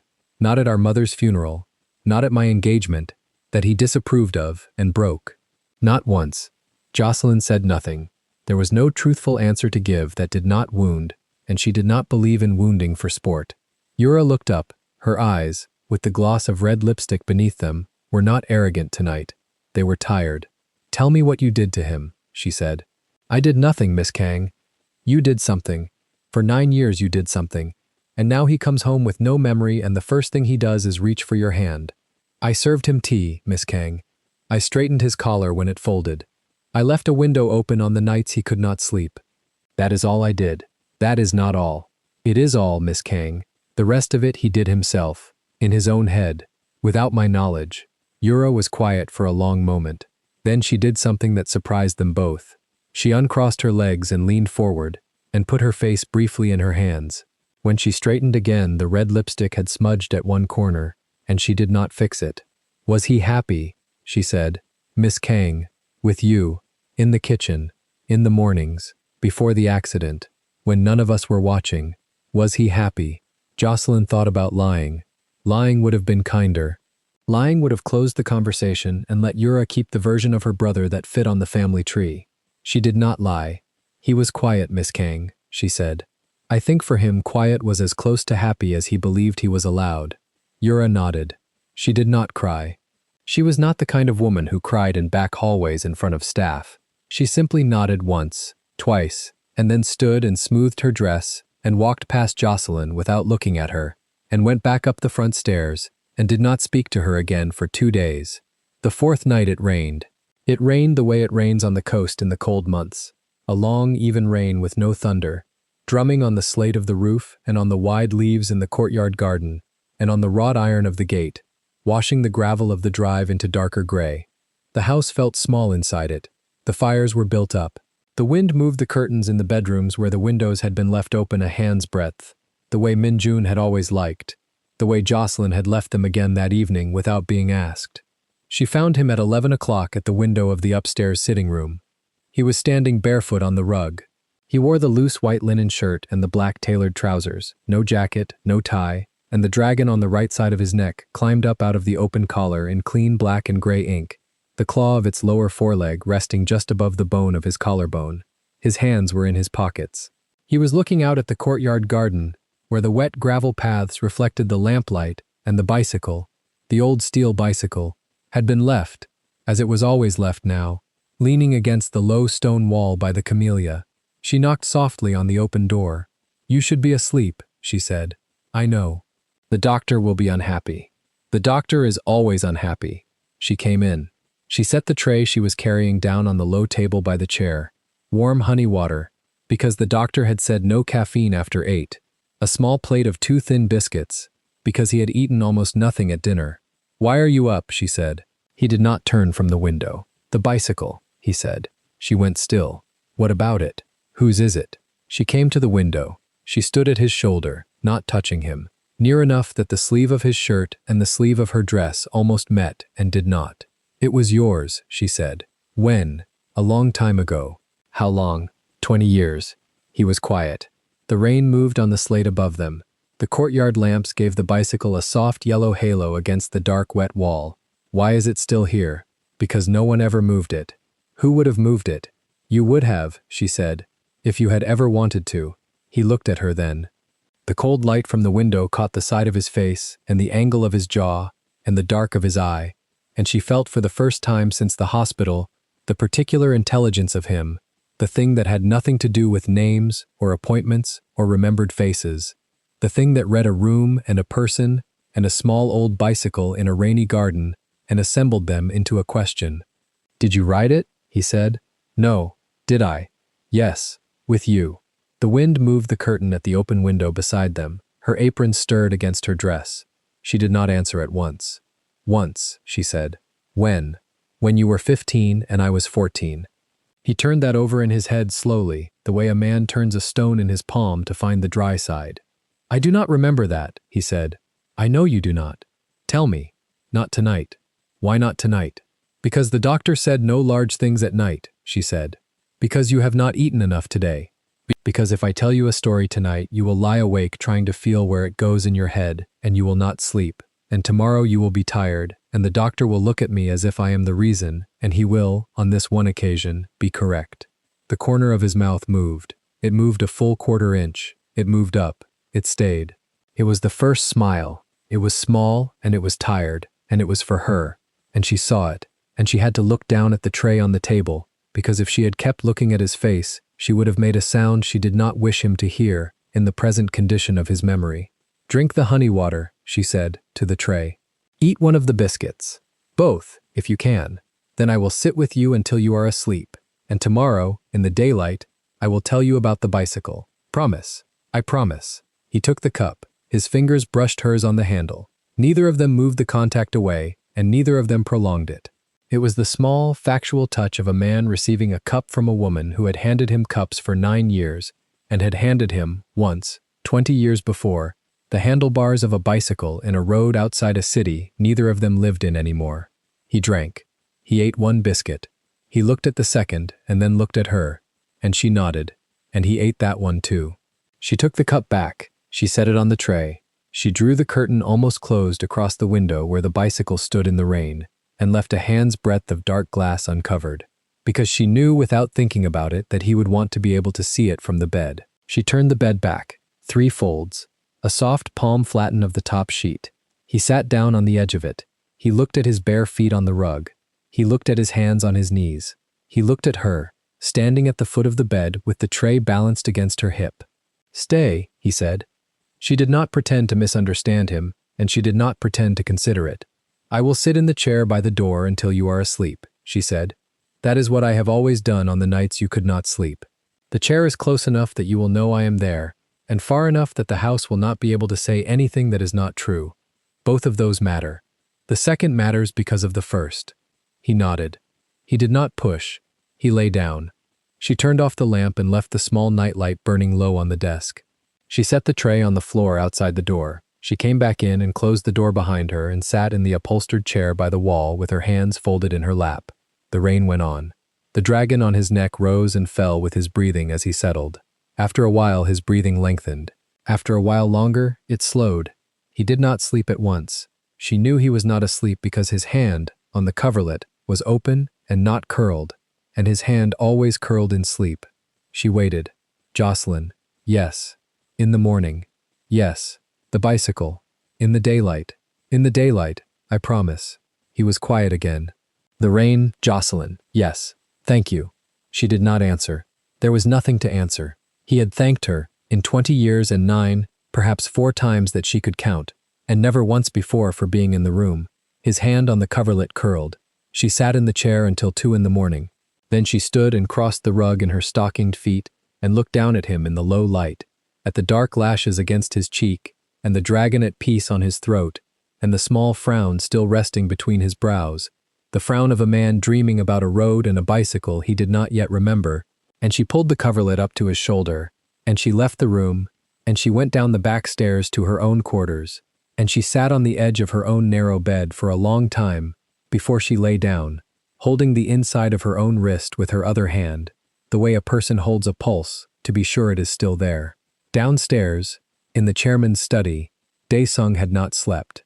He sat at his desk with a single lamp on and a thin folder open in front of him. The folder contained the first of the investigators' preliminary reports on the truck and the cross street and the driver, and the report did not yet say what it would later say, but it had said enough that the chairman's hand, on the page, had stopped turning sheets for the last 40 minutes. Above him, in the wood and silk and beeswax dark of the upper floors, the house breathed slowly around a sleeping sun and the woman who had, in a single rainy week, become the only door through which the chairman could reach him. Daesung closed the folder. He set his hand flat on top of it. He looked across the desk at the photograph of his late wife in its silver frame, and for the first time in many years he spoke aloud in the room to no one. "I do not yet know," he said, "whether to thank her or fear her." The lamp burned, the rain went on, and in the upstairs room, the man who had forgotten everyone except her slept with his hand curled on the coverlet, dreaming, for the first time since the crash, of a road in summer light and a girl on a borrowed bicycle laughing into the wind. Morning came gray. The rain had thinned to a slow drag against the windows, and the house smelled of wet stone and old wood. Jocelyn was already in the kitchen by 5, sleeves rolled to the elbow, hair tied back, the black dress fresh and the white apron crisp, because routine was the only weapon she had against a day she could feel coming the way one feels weather in a knee. She set water to boil. She cut a pear into thin, even slices. She arranged them on a small plate in a half-moon and laid a sprig of mint at the center, because Minjun, before the crash, had once said the green made the fruit taste colder. She did not know if he would remember the taste. She was beginning to learn that she would do these things anyway. A black car came up the gravel at 6, then another, then a third. She watched from the kitchen window as men in dark coats got out and moved across the courtyard without speaking, and she set down the knife very carefully so that it would not tremble in her hand. She knew these men. She had served them tea for years. She had memorized which one took sugar and which one took none, and she had learned long ago that when 3 of them arrived before sunrise, something had already broken that no one in this house was going to mention out loud. The lead man saw her through the glass and inclined his head a quarter of an inch. He did not smile. He never had. His name was Park, and he had been Minjun's right hand since before Jocelyn had ever heard the name Kang. He came in through the side door without knocking, removed his shoes, set them in the rack, and crossed the kitchen to the counter where she stood. "He is awake," Park said. It was not a question. "He is in the chair by the window. He has been there since 4. Park nodded once. He took an envelope from inside his coat and set it on the counter between them. The envelope was thick paper, cream-colored, sealed with a small disc of black wax that bore the Kang house mark. He did not open it. He looked at her. "There is a meeting at 9, he said. "His uncle is coming." She lifted her eyes. "Byung-ho," she said. "Byung-ho." The name sat in the air between them like a stone dropped into still water. Park watched the ripples without comment. "He will bring papers," Park said. "He will bring a doctor. He will bring a man from the bank. He will say it is a family meeting. It is not a family meeting. What is it? It is the meeting where they ask him to sign." She did not ask what. She knew what. She had spent 9 years inside this house being invisible enough to hear everything, and she had heard Byung-ho's voice in the long gallery 6 months ago saying the word succession the way other men said the word vacation. She picked up the envelope. She turned it over. The wax disc caught the kitchen light. "What is this?" she said. "Instructions," Park said. "Sealed 3 weeks ago. By him. He gave it to me himself." "What do they say?" "I do not know. He told me to open it only if he could not speak for himself." She set the envelope down very slowly. She thought of Minjun upstairs in the chair by the window, watching gray rain, not remembering his own name a week ago. She thought of the way his hand had reached for hers in the front hall in front of his father. She thought of the bicycle in the garden under its dust sheet. "He cannot speak for himself," she said. Park looked at her for a long moment. "No," he said. "He can speak.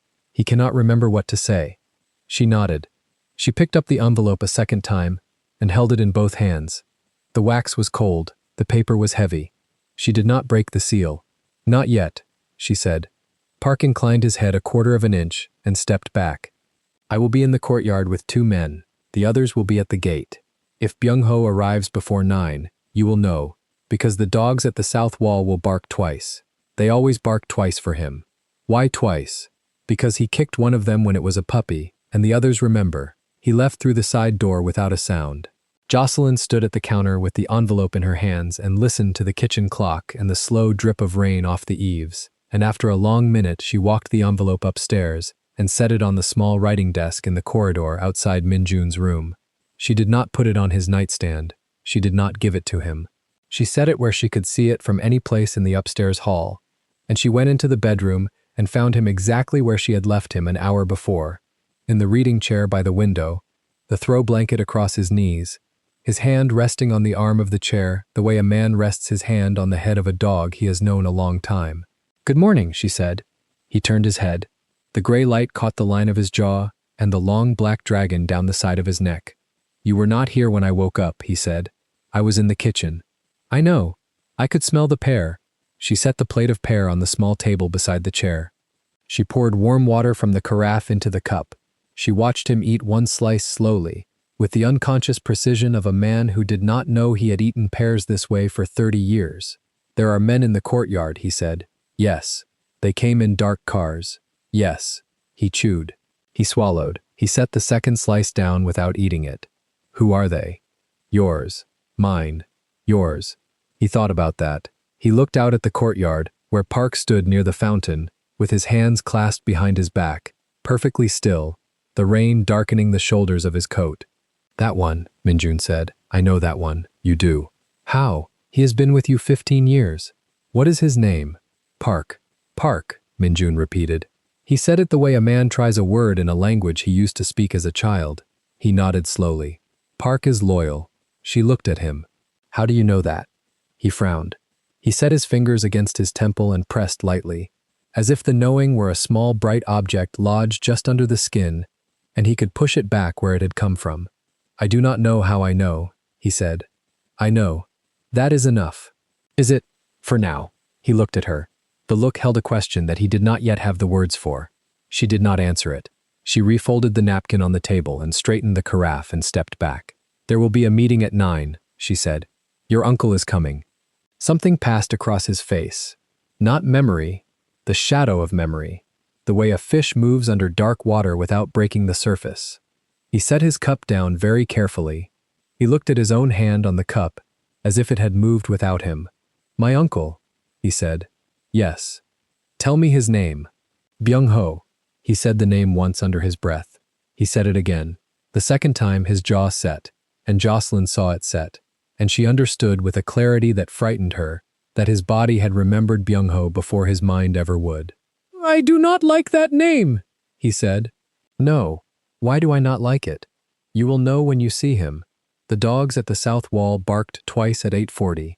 Byung-ho came up the gravel in a long black sedan with tinted glass and a driver who did not get out. The doctor came in a second car. The man from the bank came in a third. Byung-ho stepped out into the rain wearing a dark brown suit cut a fraction too tight at the waist, a gold ring on his small finger, hair slick and black with the careful black of dye, and the smile he wore was the smile he had worn the day Minjun's mother had been buried, and Jocelyn had stood at the back of the chapel that day with a tray of cups, and had watched him smile, and had never forgotten it. He came in through the front door without waiting to be received. He embraced Dae-sung in the front hall with the wide, soft embrace of a man embracing a chair. He kissed Yura on both cheeks. He turned to Jocelyn, where she stood near the staircase with her hands folded in front of her apron, and his eyes moved over her once, slowly, top to bottom, and the smile widened by a measured eighth of an inch. "The girl," he said. "In Korean, she is still here. She is staff," Dae-sung said. In the same language, the word staff, said the way a man says weather. "Of course she is staff." Byung-ho switched to English without looking away from her. "Tea," he said. "In the study. 3 cups. The good leaves. The ones my nephew likes." "Yes, sir." "And bring it yourself. I do not like new faces this morning." "Yes, sir." She went to the kitchen. She made tea. She made it correctly. She used the iron pot Minjun kept for cold mornings, and the leaves from the high shelf and the small porcelain cups with the pale crackle glaze, and she carried the tray up the back stairs because the back stairs were quieter, and because she wanted the extra 90 seconds to breathe. Minjun was already in the study when she came in. He sat at the long table on one side, hands folded in his lap, the throw blanket gone now, a dark gray cardigan over a white linen shirt, the dragon visible at the collar, his face very still. Dae-sung sat at the head, Yura at his right, Byung-ho across from Minjun, the doctor at his shoulder, the bankman at his elbow. A leather folder lay closed on the table between them. Jocelyn set down the tray. she poured. She served Dae-sung first because Dae-sung was the eldest. She served Byung-ho second because Byung-ho was the guest. She served Min-jun last because Min-jun would not have wanted it any other way. He looked up at her when she set the cup beside his hand. His fingers brushed the side of her wrist for a half-second as she withdrew. The brush was not accidental. No one spoke for a long moment. "Thank you," Min-jun said. "You are welcome, sir. You may stand by the door." "Yes, sir." She went to the door. She did not leave the room. She stood with her hands folded in front of her apron and her back straight, and she watched. Byung-ho opened the leather folder. "Nephew," he said. The English was smooth and warm and slightly too careful, the way a snake is careful with a glass of milk. "I will not insult you with small talk. You have been ill. The family has been worried. We have come this morning to make things easier for you while you heal." Min-jun looked at him. He did not blink. "Easier. Yes. There are responsibilities, documents, decisions. While you recover, it would be a kindness for the family to assume temporary stewardship. Nothing permanent. A signature. A formality." He slid a thick sheaf of papers across the polished wood. The top page bore a header Jocelyn could read from the door. "Power of attorney." The line at the bottom waited blank for a signature. "Sign here," Byung-ho said. He laid a gold pen across the page. "Initials on each page. The doctor will witness. The banker will notarize. By lunch you will have one less thing to worry about, and you may go back to your reading chair, and your tea, and your pretty view of the garden." Min-jun looked at the papers. He looked at the pen. He picked the pen up and turned it once in his fingers. The gold caught the light. "What does this give you?" he said. "It gives the family the ability to act on your behalf." "In what?" "In everything. For now. Until you are well."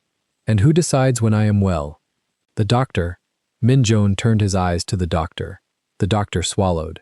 The doctor was a small gray man with damp palms and a tie that had been knotted by someone else. "I have not examined you yet today," the doctor said.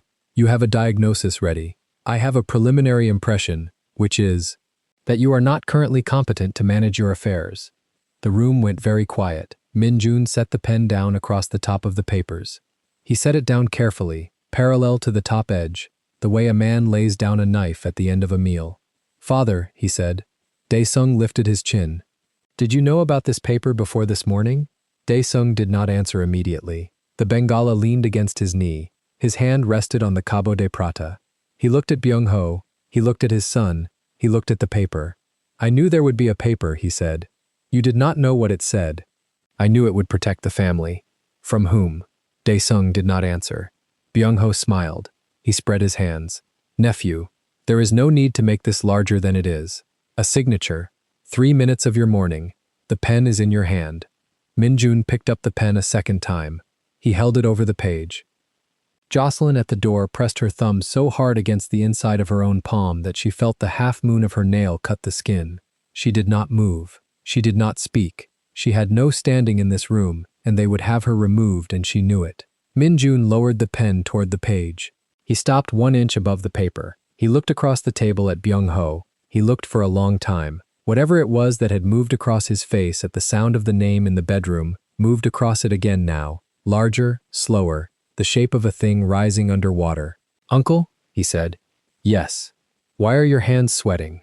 Byung-ho's smile did not move. His hands were folded on the table. They were, Jocelyn saw from the door, very faintly damp at the knuckles. "It is a warm room," Byung-ho said. "It is a cold room. Nephew, you came here in the rain at 8:40 in the morning with a doctor you brought yourself, and a banker you brought yourself, and a paper you wrote yourself, and you want me to sign it before I have eaten. You have eaten. There is pear on your breath. Half a slice. Nephew, please." Min-jun set the pen down a second time. He set it down beside the paper, not across it. He pushed the paper 1 inch back across the table toward Byung-ho. "No," he said. The word was small. The room rearranged itself around it. Byung-ho's smile thinned. The doctor looked at the floor. The banker looked at his briefcase. Yura looked at her father. Dae-sung did not look at anyone. "Nephew, no. You do not know what you are refusing." "I know that I am refusing it." Byung-ho leaned forward. The gold ring on his small finger tapped twice against the wood. "Min-jun, you have a head injury. You are not in a position to know what is best for you. The family is in a position. The family has decided. I have decided. Sign the paper. Get out of my house. The word house went through the room like a struck bell. Min-jun had not raised his voice. He had not needed to. He had said the word the way a man closes a door from the inside, quietly and finally, and Jocelyn at the door felt the latch fall. Byung-ho stood up slowly. His chair scraped the floor. He smoothed the front of his brown suit with both hands. He looked at Dae-sung. Dae-sung did not lift his eyes. "Brother," Byung-ho said. "Not now," Dae-sung said. "He is not in his right mind. Not now." Byung-ho turned. He looked across the table at Jocelyn standing by the door in her black dress and her white apron with her hands folded in front of her, and the smile came back to his face, smaller now, harder, the smile of a man who has decided to remember a face for later. "You," he said, in English, slowly, "you stand very still for a maid." "Yes, sir." "What is your name?" "Jocelyn, sir." "Jocelyn. I will not forget it." "No, sir." He gathered his papers. He gathered his pen. He nodded to the doctor and the banker, and the three of them left the study in a careful procession, and the front door closed behind them 3 minutes later, and the black cars rolled back down the gravel in the slow rain, and the dogs at the south wall barked twice. In the study, no one moved for a long time. Min-jun sat with his hands on the table on either side of the place where the paper had been. Dae-sung sat at the head with the Bengala leaning against his knee. Yura sat at her father's right with her mouth slightly open, as if she had been about to say something and had forgotten what. Min-jun lifted his eyes to his father. "Father." "Yes." "How long has he been planning this?" Dae-sung did not answer for a long time. When he spoke, the voice was the voice of a very old man who had just discovered he had been old for longer than he knew. "Months. And you knew." "I suspected." "And you let him come here?" "I let him come because I wanted to see what you would do." Min-jun looked at him. And you did what your mother would have done." The room was very still. Yura's mouth closed. Dae-sung's hand on the Cabo de Prada did not move. Min-jun looked down at his own hands on the table. The dragon darted down the side of his neck above the white collar, and he did not speak for a long minute. "Jocelyn," he said. "Yes, sir." There was an envelope in the upstairs hall. She turned her head a fraction. She had not told him about the envelope. She had set it on the writing desk before he came down. He had not been in the hall since he had walked it the night before. "Yes, sir. Bring it." She went. She walked the corridor on the runner. She lifted the envelope from the writing desk. She carried it back down to the study and laid it on the table in front of him. The black wax disc caught the gray light from the window. He looked at the seal. He did not break it. "Park," he said. The side door opened. Park came in. He had been 3 meters from the study door for the entire meeting. He stood at Min-jun's right shoulder and waited. "Who gave you this envelope?" Min-jun said. He had not looked up. He had not touched the wax. "You did," Park said. 3 weeks ago. What did I say when I gave it to you? You said, if anything happens to my head before this is finished, open this in front of her and read it aloud." In front of who? In front of Jocelyn. The room did not breathe. Dae-sung lifted his chin very slowly. Yura's hand went to her throat. Jocelyn stood by the table with her hands folded in front of her apron and looked down at the cream paper and the black wax disc and at the man in the cardigan who did not remember writing his own name on the front of it. "Open it," Min-jun said. Park took a small folding knife from his coat. He broke the wax with one careful turn of the blade. He slid out a single folded sheet of heavy paper and a smaller second sheet behind it. He unfolded the first. He looked at it. He looked at Min-jun. He looked at Jocelyn. "Read it," Min-jun said. Park read, "To whom it may concern, effective immediately upon the incapacity of Kang Min-jun by injury, illness, or coercion.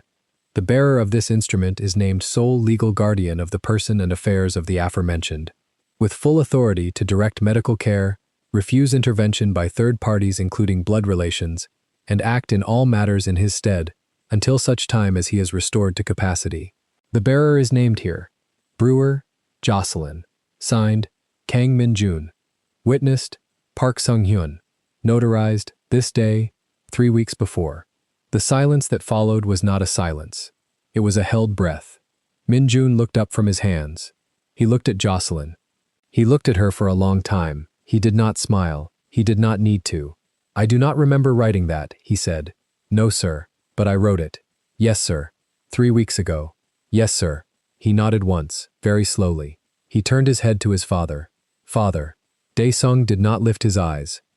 You will tell my uncle when you next see him that he came into my house this morning to take what was already not his to take, and that the next paper he brings across that threshold he will sign himself, and he will sign it kneeling. The Bengala against Dae-sung's knee trembled once. The old man did not look up. He nodded a quarter of an inch. Yes, he said.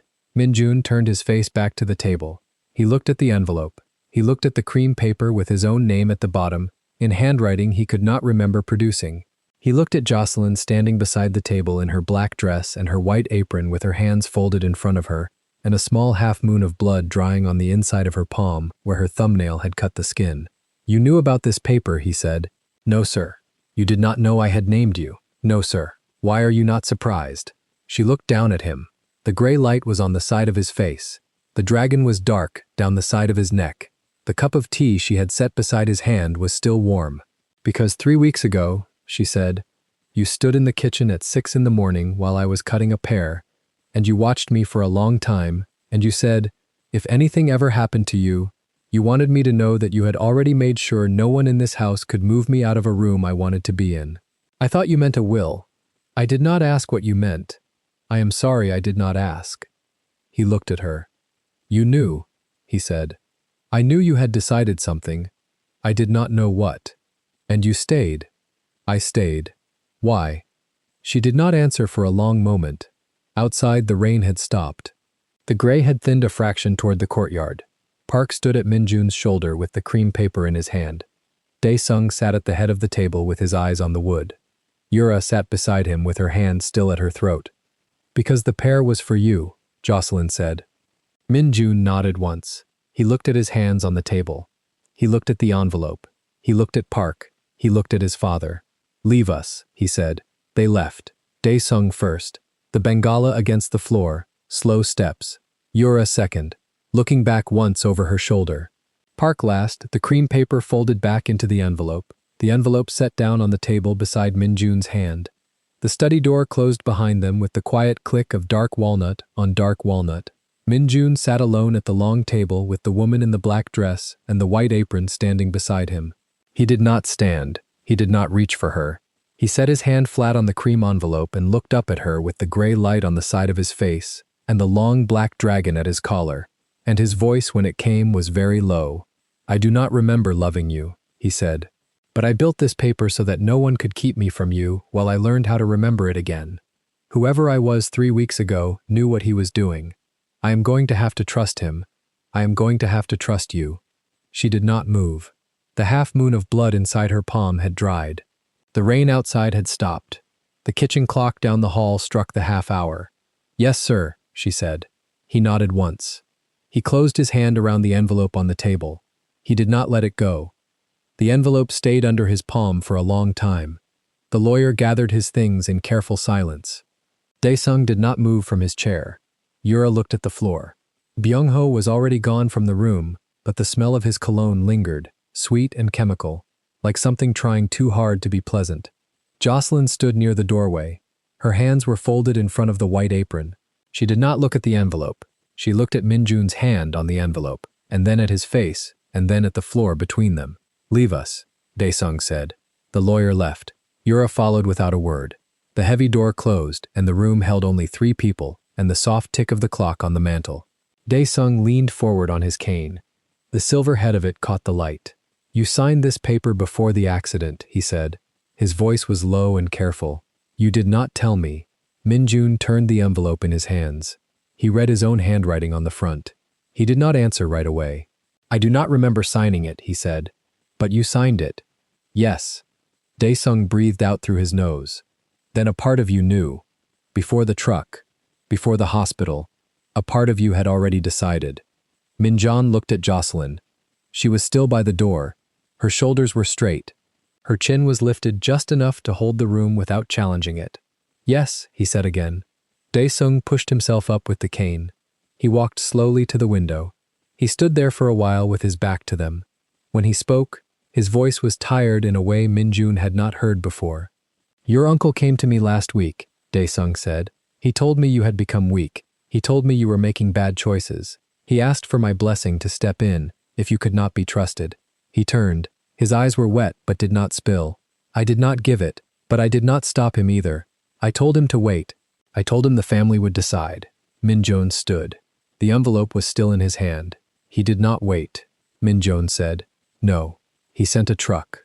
Dae-sung's jaw tightened. "We do not know that yet." "We know." The old man did not argue. He looked at his son for a long moment, then at the woman by the door, then back at his son. "What will you do?" Dae-sung asked. Min Jones walked to the table. He set the envelope down. He pressed his palm flat against it. Something moved behind his eyes. A small light turning on in a room that had been dark for weeks. "I will remember," he said, "and then I will answer." He walked past his father. He stopped at the doorway. He did not touch Jocelyn. He only looked at her, and she only looked back, and the moment was a thread pulled tight between them and then released. He went up the stairs alone. In the study, he sat at the desk that was supposed to be his. He opened the drawers one by one. He did not know what he was looking for. He pulled out a leather notebook with his initials stamped in gold on the cover. He opened it. His own handwriting filled the pages. Dates, names, numbers, notes he did not remember making. He turned the pages slowly. Halfway through the notebook, he stopped. Her name was there. Jocelyn. Written 3 times in a row, then crossed out, then written again. Below it, in a different ink, a single sentence. "She does not know yet. Tell her on her birthday. Bring her to the garden. Her birthday." He did not know when her birthday was. He felt the loss of that fact like a missing tooth. He closed the notebook. He held it against his chest. He sat there for a long time with his eyes closed. A memory came. It was not a full memory. It was a fragment, a single bright piece. He was holding a bicycle by the handlebars in the rain. The chain was off. His hands were greasy. A girl with a wide laugh was sitting on the wet grass beside him, saying something he could not hear in the memory, only feel. The shape of it, the warmth of it, the way she said his name like it weighed nothing. He opened his eyes. He was breathing fast. He pressed his hand to his chest. Another fragment, older, smaller. A boy and a girl on a porch eating cold rice from one bowl with 2 spoons. A woman in an apron behind them laughing. His mother. He had forgotten his mother's laugh. He had it now. He held it inside his ribs like a coal. He stood up. He walked to the window. The garden was below him, dark and wet. The old shed at the far end with the bicycle leaning against it under the tarp. He went down the stairs. Jocelyn was in the kitchen. She was washing a cup. She turned when she heard him in the doorway. She did not speak. "I remembered a porch," he said. She set the cup down. She dried her hands on a small towel. She waited. "You were 8, I was 9. There was rice. There were 2 spoons." Her mouth opened a little. She closed it. She nodded. Her eyes were wet, but her face was still. "There was more," he said, "but it came in pieces. Then it went." "It will come back," she said. Her voice was very quiet. "Or it will not. Either way." "Either way," he repeated. He stood there. He did not know what to do with his hands. He put them in his pockets. He took them out. He looked at the floor. He looked at her. "I need to do something tonight," he said, "before more comes, while I am still angry enough." "What?" "Byung-ho." She put the towel down. She walked around the counter until she stood close enough that he could see the small scar at her temple he had never noticed before, or had noticed 100 times and forgotten. "Not violence," she said. It was not a question, it was a line being drawn. "Not violence," he agreed. "Worse." She studied his face. Whatever she saw, she accepted. She nodded once. He went into the study and made phone calls. He did not remember the names, but the notebook had them all. He read from the pages in his own handwriting. He spoke to a banker in Seoul who answered on the first ring at 3 in the morning local time. He spoke to a lawyer in Hong Kong. He spoke to a man whose title he did not understand, but whose voice went quiet and respectful the moment Min Joon said his own name. By dawn, 3 things were true that had not been true the night before. Byung-ho's signature authority on every Kang family account had been frozen pending an internal review. The shell company Byung-ho had been using to siphon construction contracts for 11 years had been reported to the prosecutor's office in Seoul by an anonymous source with documents only an insider could have provided, and the small circle of men who had whispered Byung-ho's name as a possible successor over the last year had received a single coded message before sunrise, and by breakfast, none of them would take his calls. Min Joon did not raise his voice once. He did not order a single blow. He did not need to. The notebook had been very thorough. His past self had prepared all of this and left it for him to find. He closed the leather cover at 6 in the morning. The sky outside the study window was turning gray. He had not slept. He felt clearer than he had felt since the hospital. He went down to the kitchen. Jocelyn was already there. She had a fresh pot of coffee on. She poured a cup without asking and slid it across the counter. He drank it. It was perfect, as always. He did not know how she had learned to make it that way. He suspected he had taught her, a long time ago, in a kitchen that was not this one. "It is done," he said. "All of it. All of it that can be done from a desk. The rest the prosecutors will do. Or his own people. He will not be here by the end of the month." She nodded. She did not smile. She did not look sorry either. She looked like a woman who had been holding her breath for a long time and was finally letting it out one slow inch at a time. "Your father," she said. "He knows. He let you.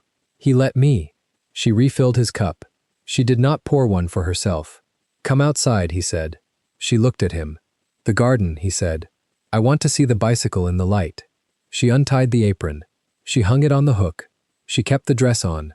She did not put on a coat. The morning was cold but not bitter. He held the door for her and she walked through. They crossed the wet grass together. Their feet left dark prints.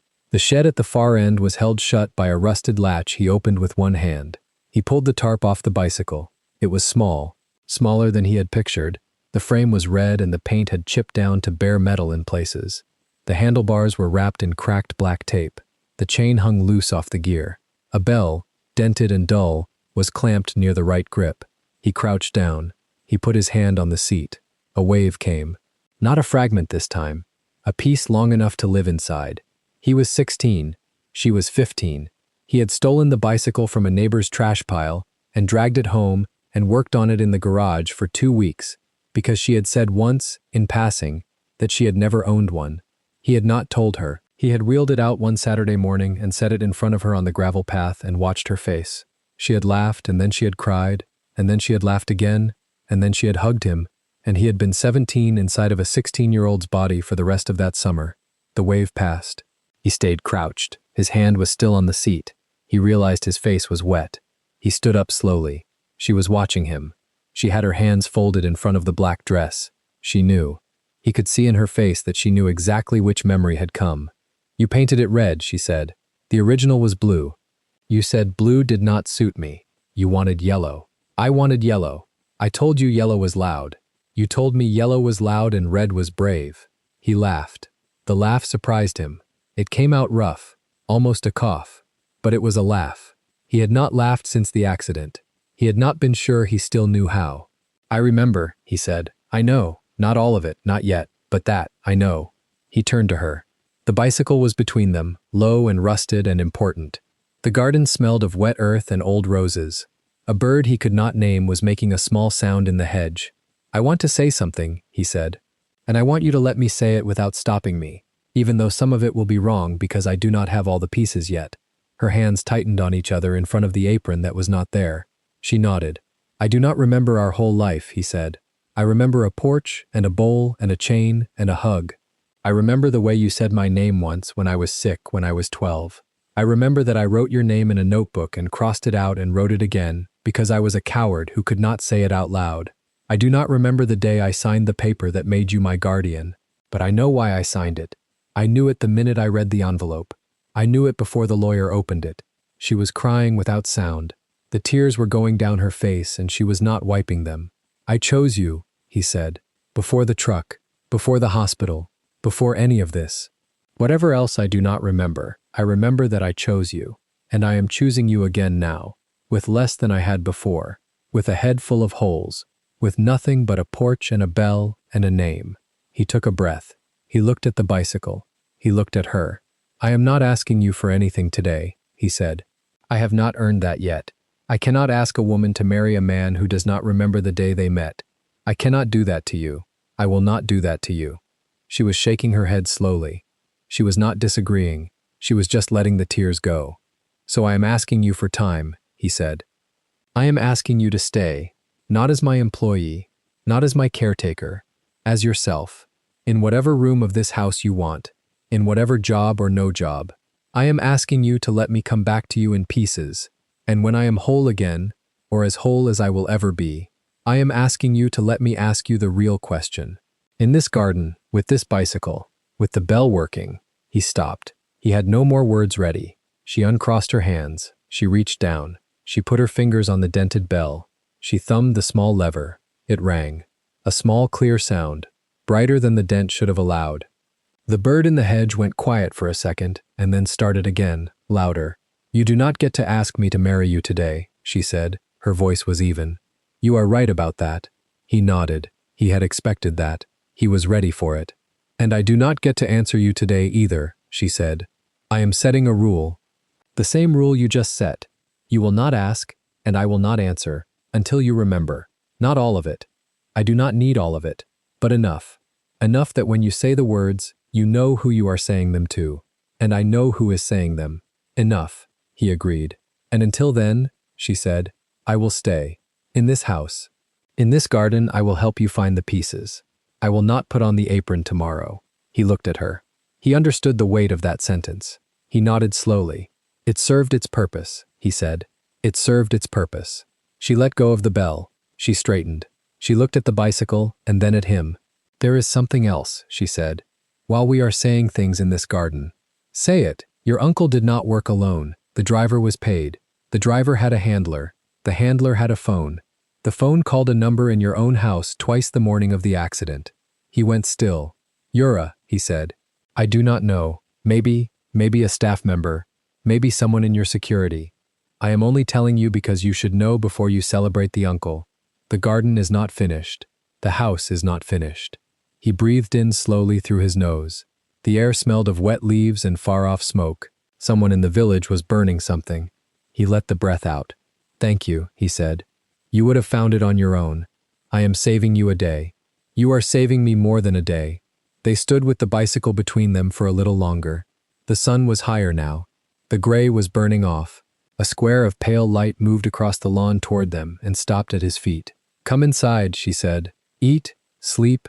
The rest of the house is awake. You should be seen. I will be down in a minute. She walked back toward the house. She did not look back. He watched her until she went through the door. Then he looked down at the bicycle. He put his hand on the bell again. He rang it once, softly, just to hear it. He wheeled the bicycle out of the shed. He leaned it against the outside wall, where the morning light hit it. He covered it with nothing. He wanted it to be seen. He walked back to the house.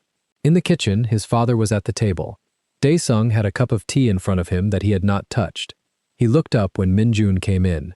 The old face was unreadable. The cane was leaning against the chair. You went to the garden, Dae-sung said. I went to the garden. With her. With her. The old man looked down at his tea. He turned the cup a quarter inch with 2 fingers. Your mother loved that garden, he said. It was not what Min-jun had expected. He sat down across from his father. He waited. She planted the roses by the shed, Dae-sung said. The white ones. They are still there. I have not let the gardeners touch that corner in 18 years. He paused. He looked up. Your mother also liked Jocelyn. Did you know that? She used to tell me, when Jocelyn was a child playing on the kitchen floor, that there was something in that girl.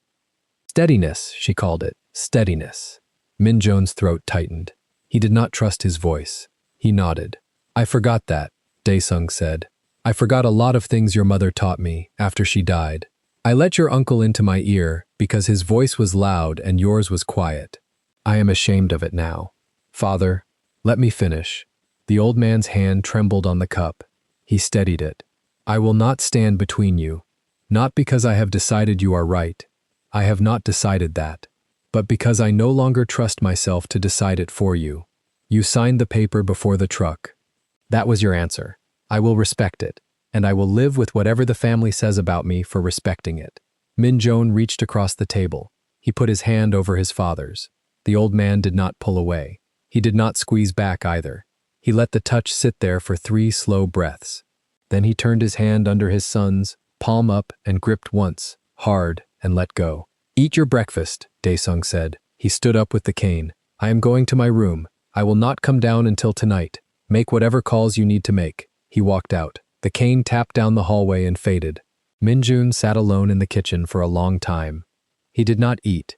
He looked at the cold tea in his father's cup, and he listened to the house around him, the small sounds of staff moving in distant rooms, water running somewhere upstairs, the soft hum of a vacuum 2 floors away. The house sounded normal. The house sounded like a place where people lived. He stood up. He walked to the window. The bicycle was leaning against the shed wall in the sun. Red paint. Chipped. Bell. Dented. Chain. Loose. He pressed his forehead to the cold glass. A fragment came. Her, at 17, sitting on the kitchen floor where his mother used to find her, peeling a pear with a small knife, her hair in 2 braids, looking up at him with the expression of a person who had already decided something and was waiting for him to catch up. He held the fragment as long as it would stay. When it faded, he straightened. He wiped his eyes with the back of his hand. Then he went to find the security chief, because there was still a phone in this house that had called a handler twice on the morning of the accident. And the garden was not finished, and the house was not finished, and he had been given a second chance he did not intend to waste on incomplete work. If this story moved you, stop for a moment and reflect. Have you ever loved someone in silence for years, wearing a uniform that told the world you didn't belong beside them? Have you ever been the only person someone remembered, when the whole world expected to be remembered first? Would you have the courage to wait, like Jocelyn, until he chose you in full memory? Tell us your experiences and feelings in the comments. We read them all.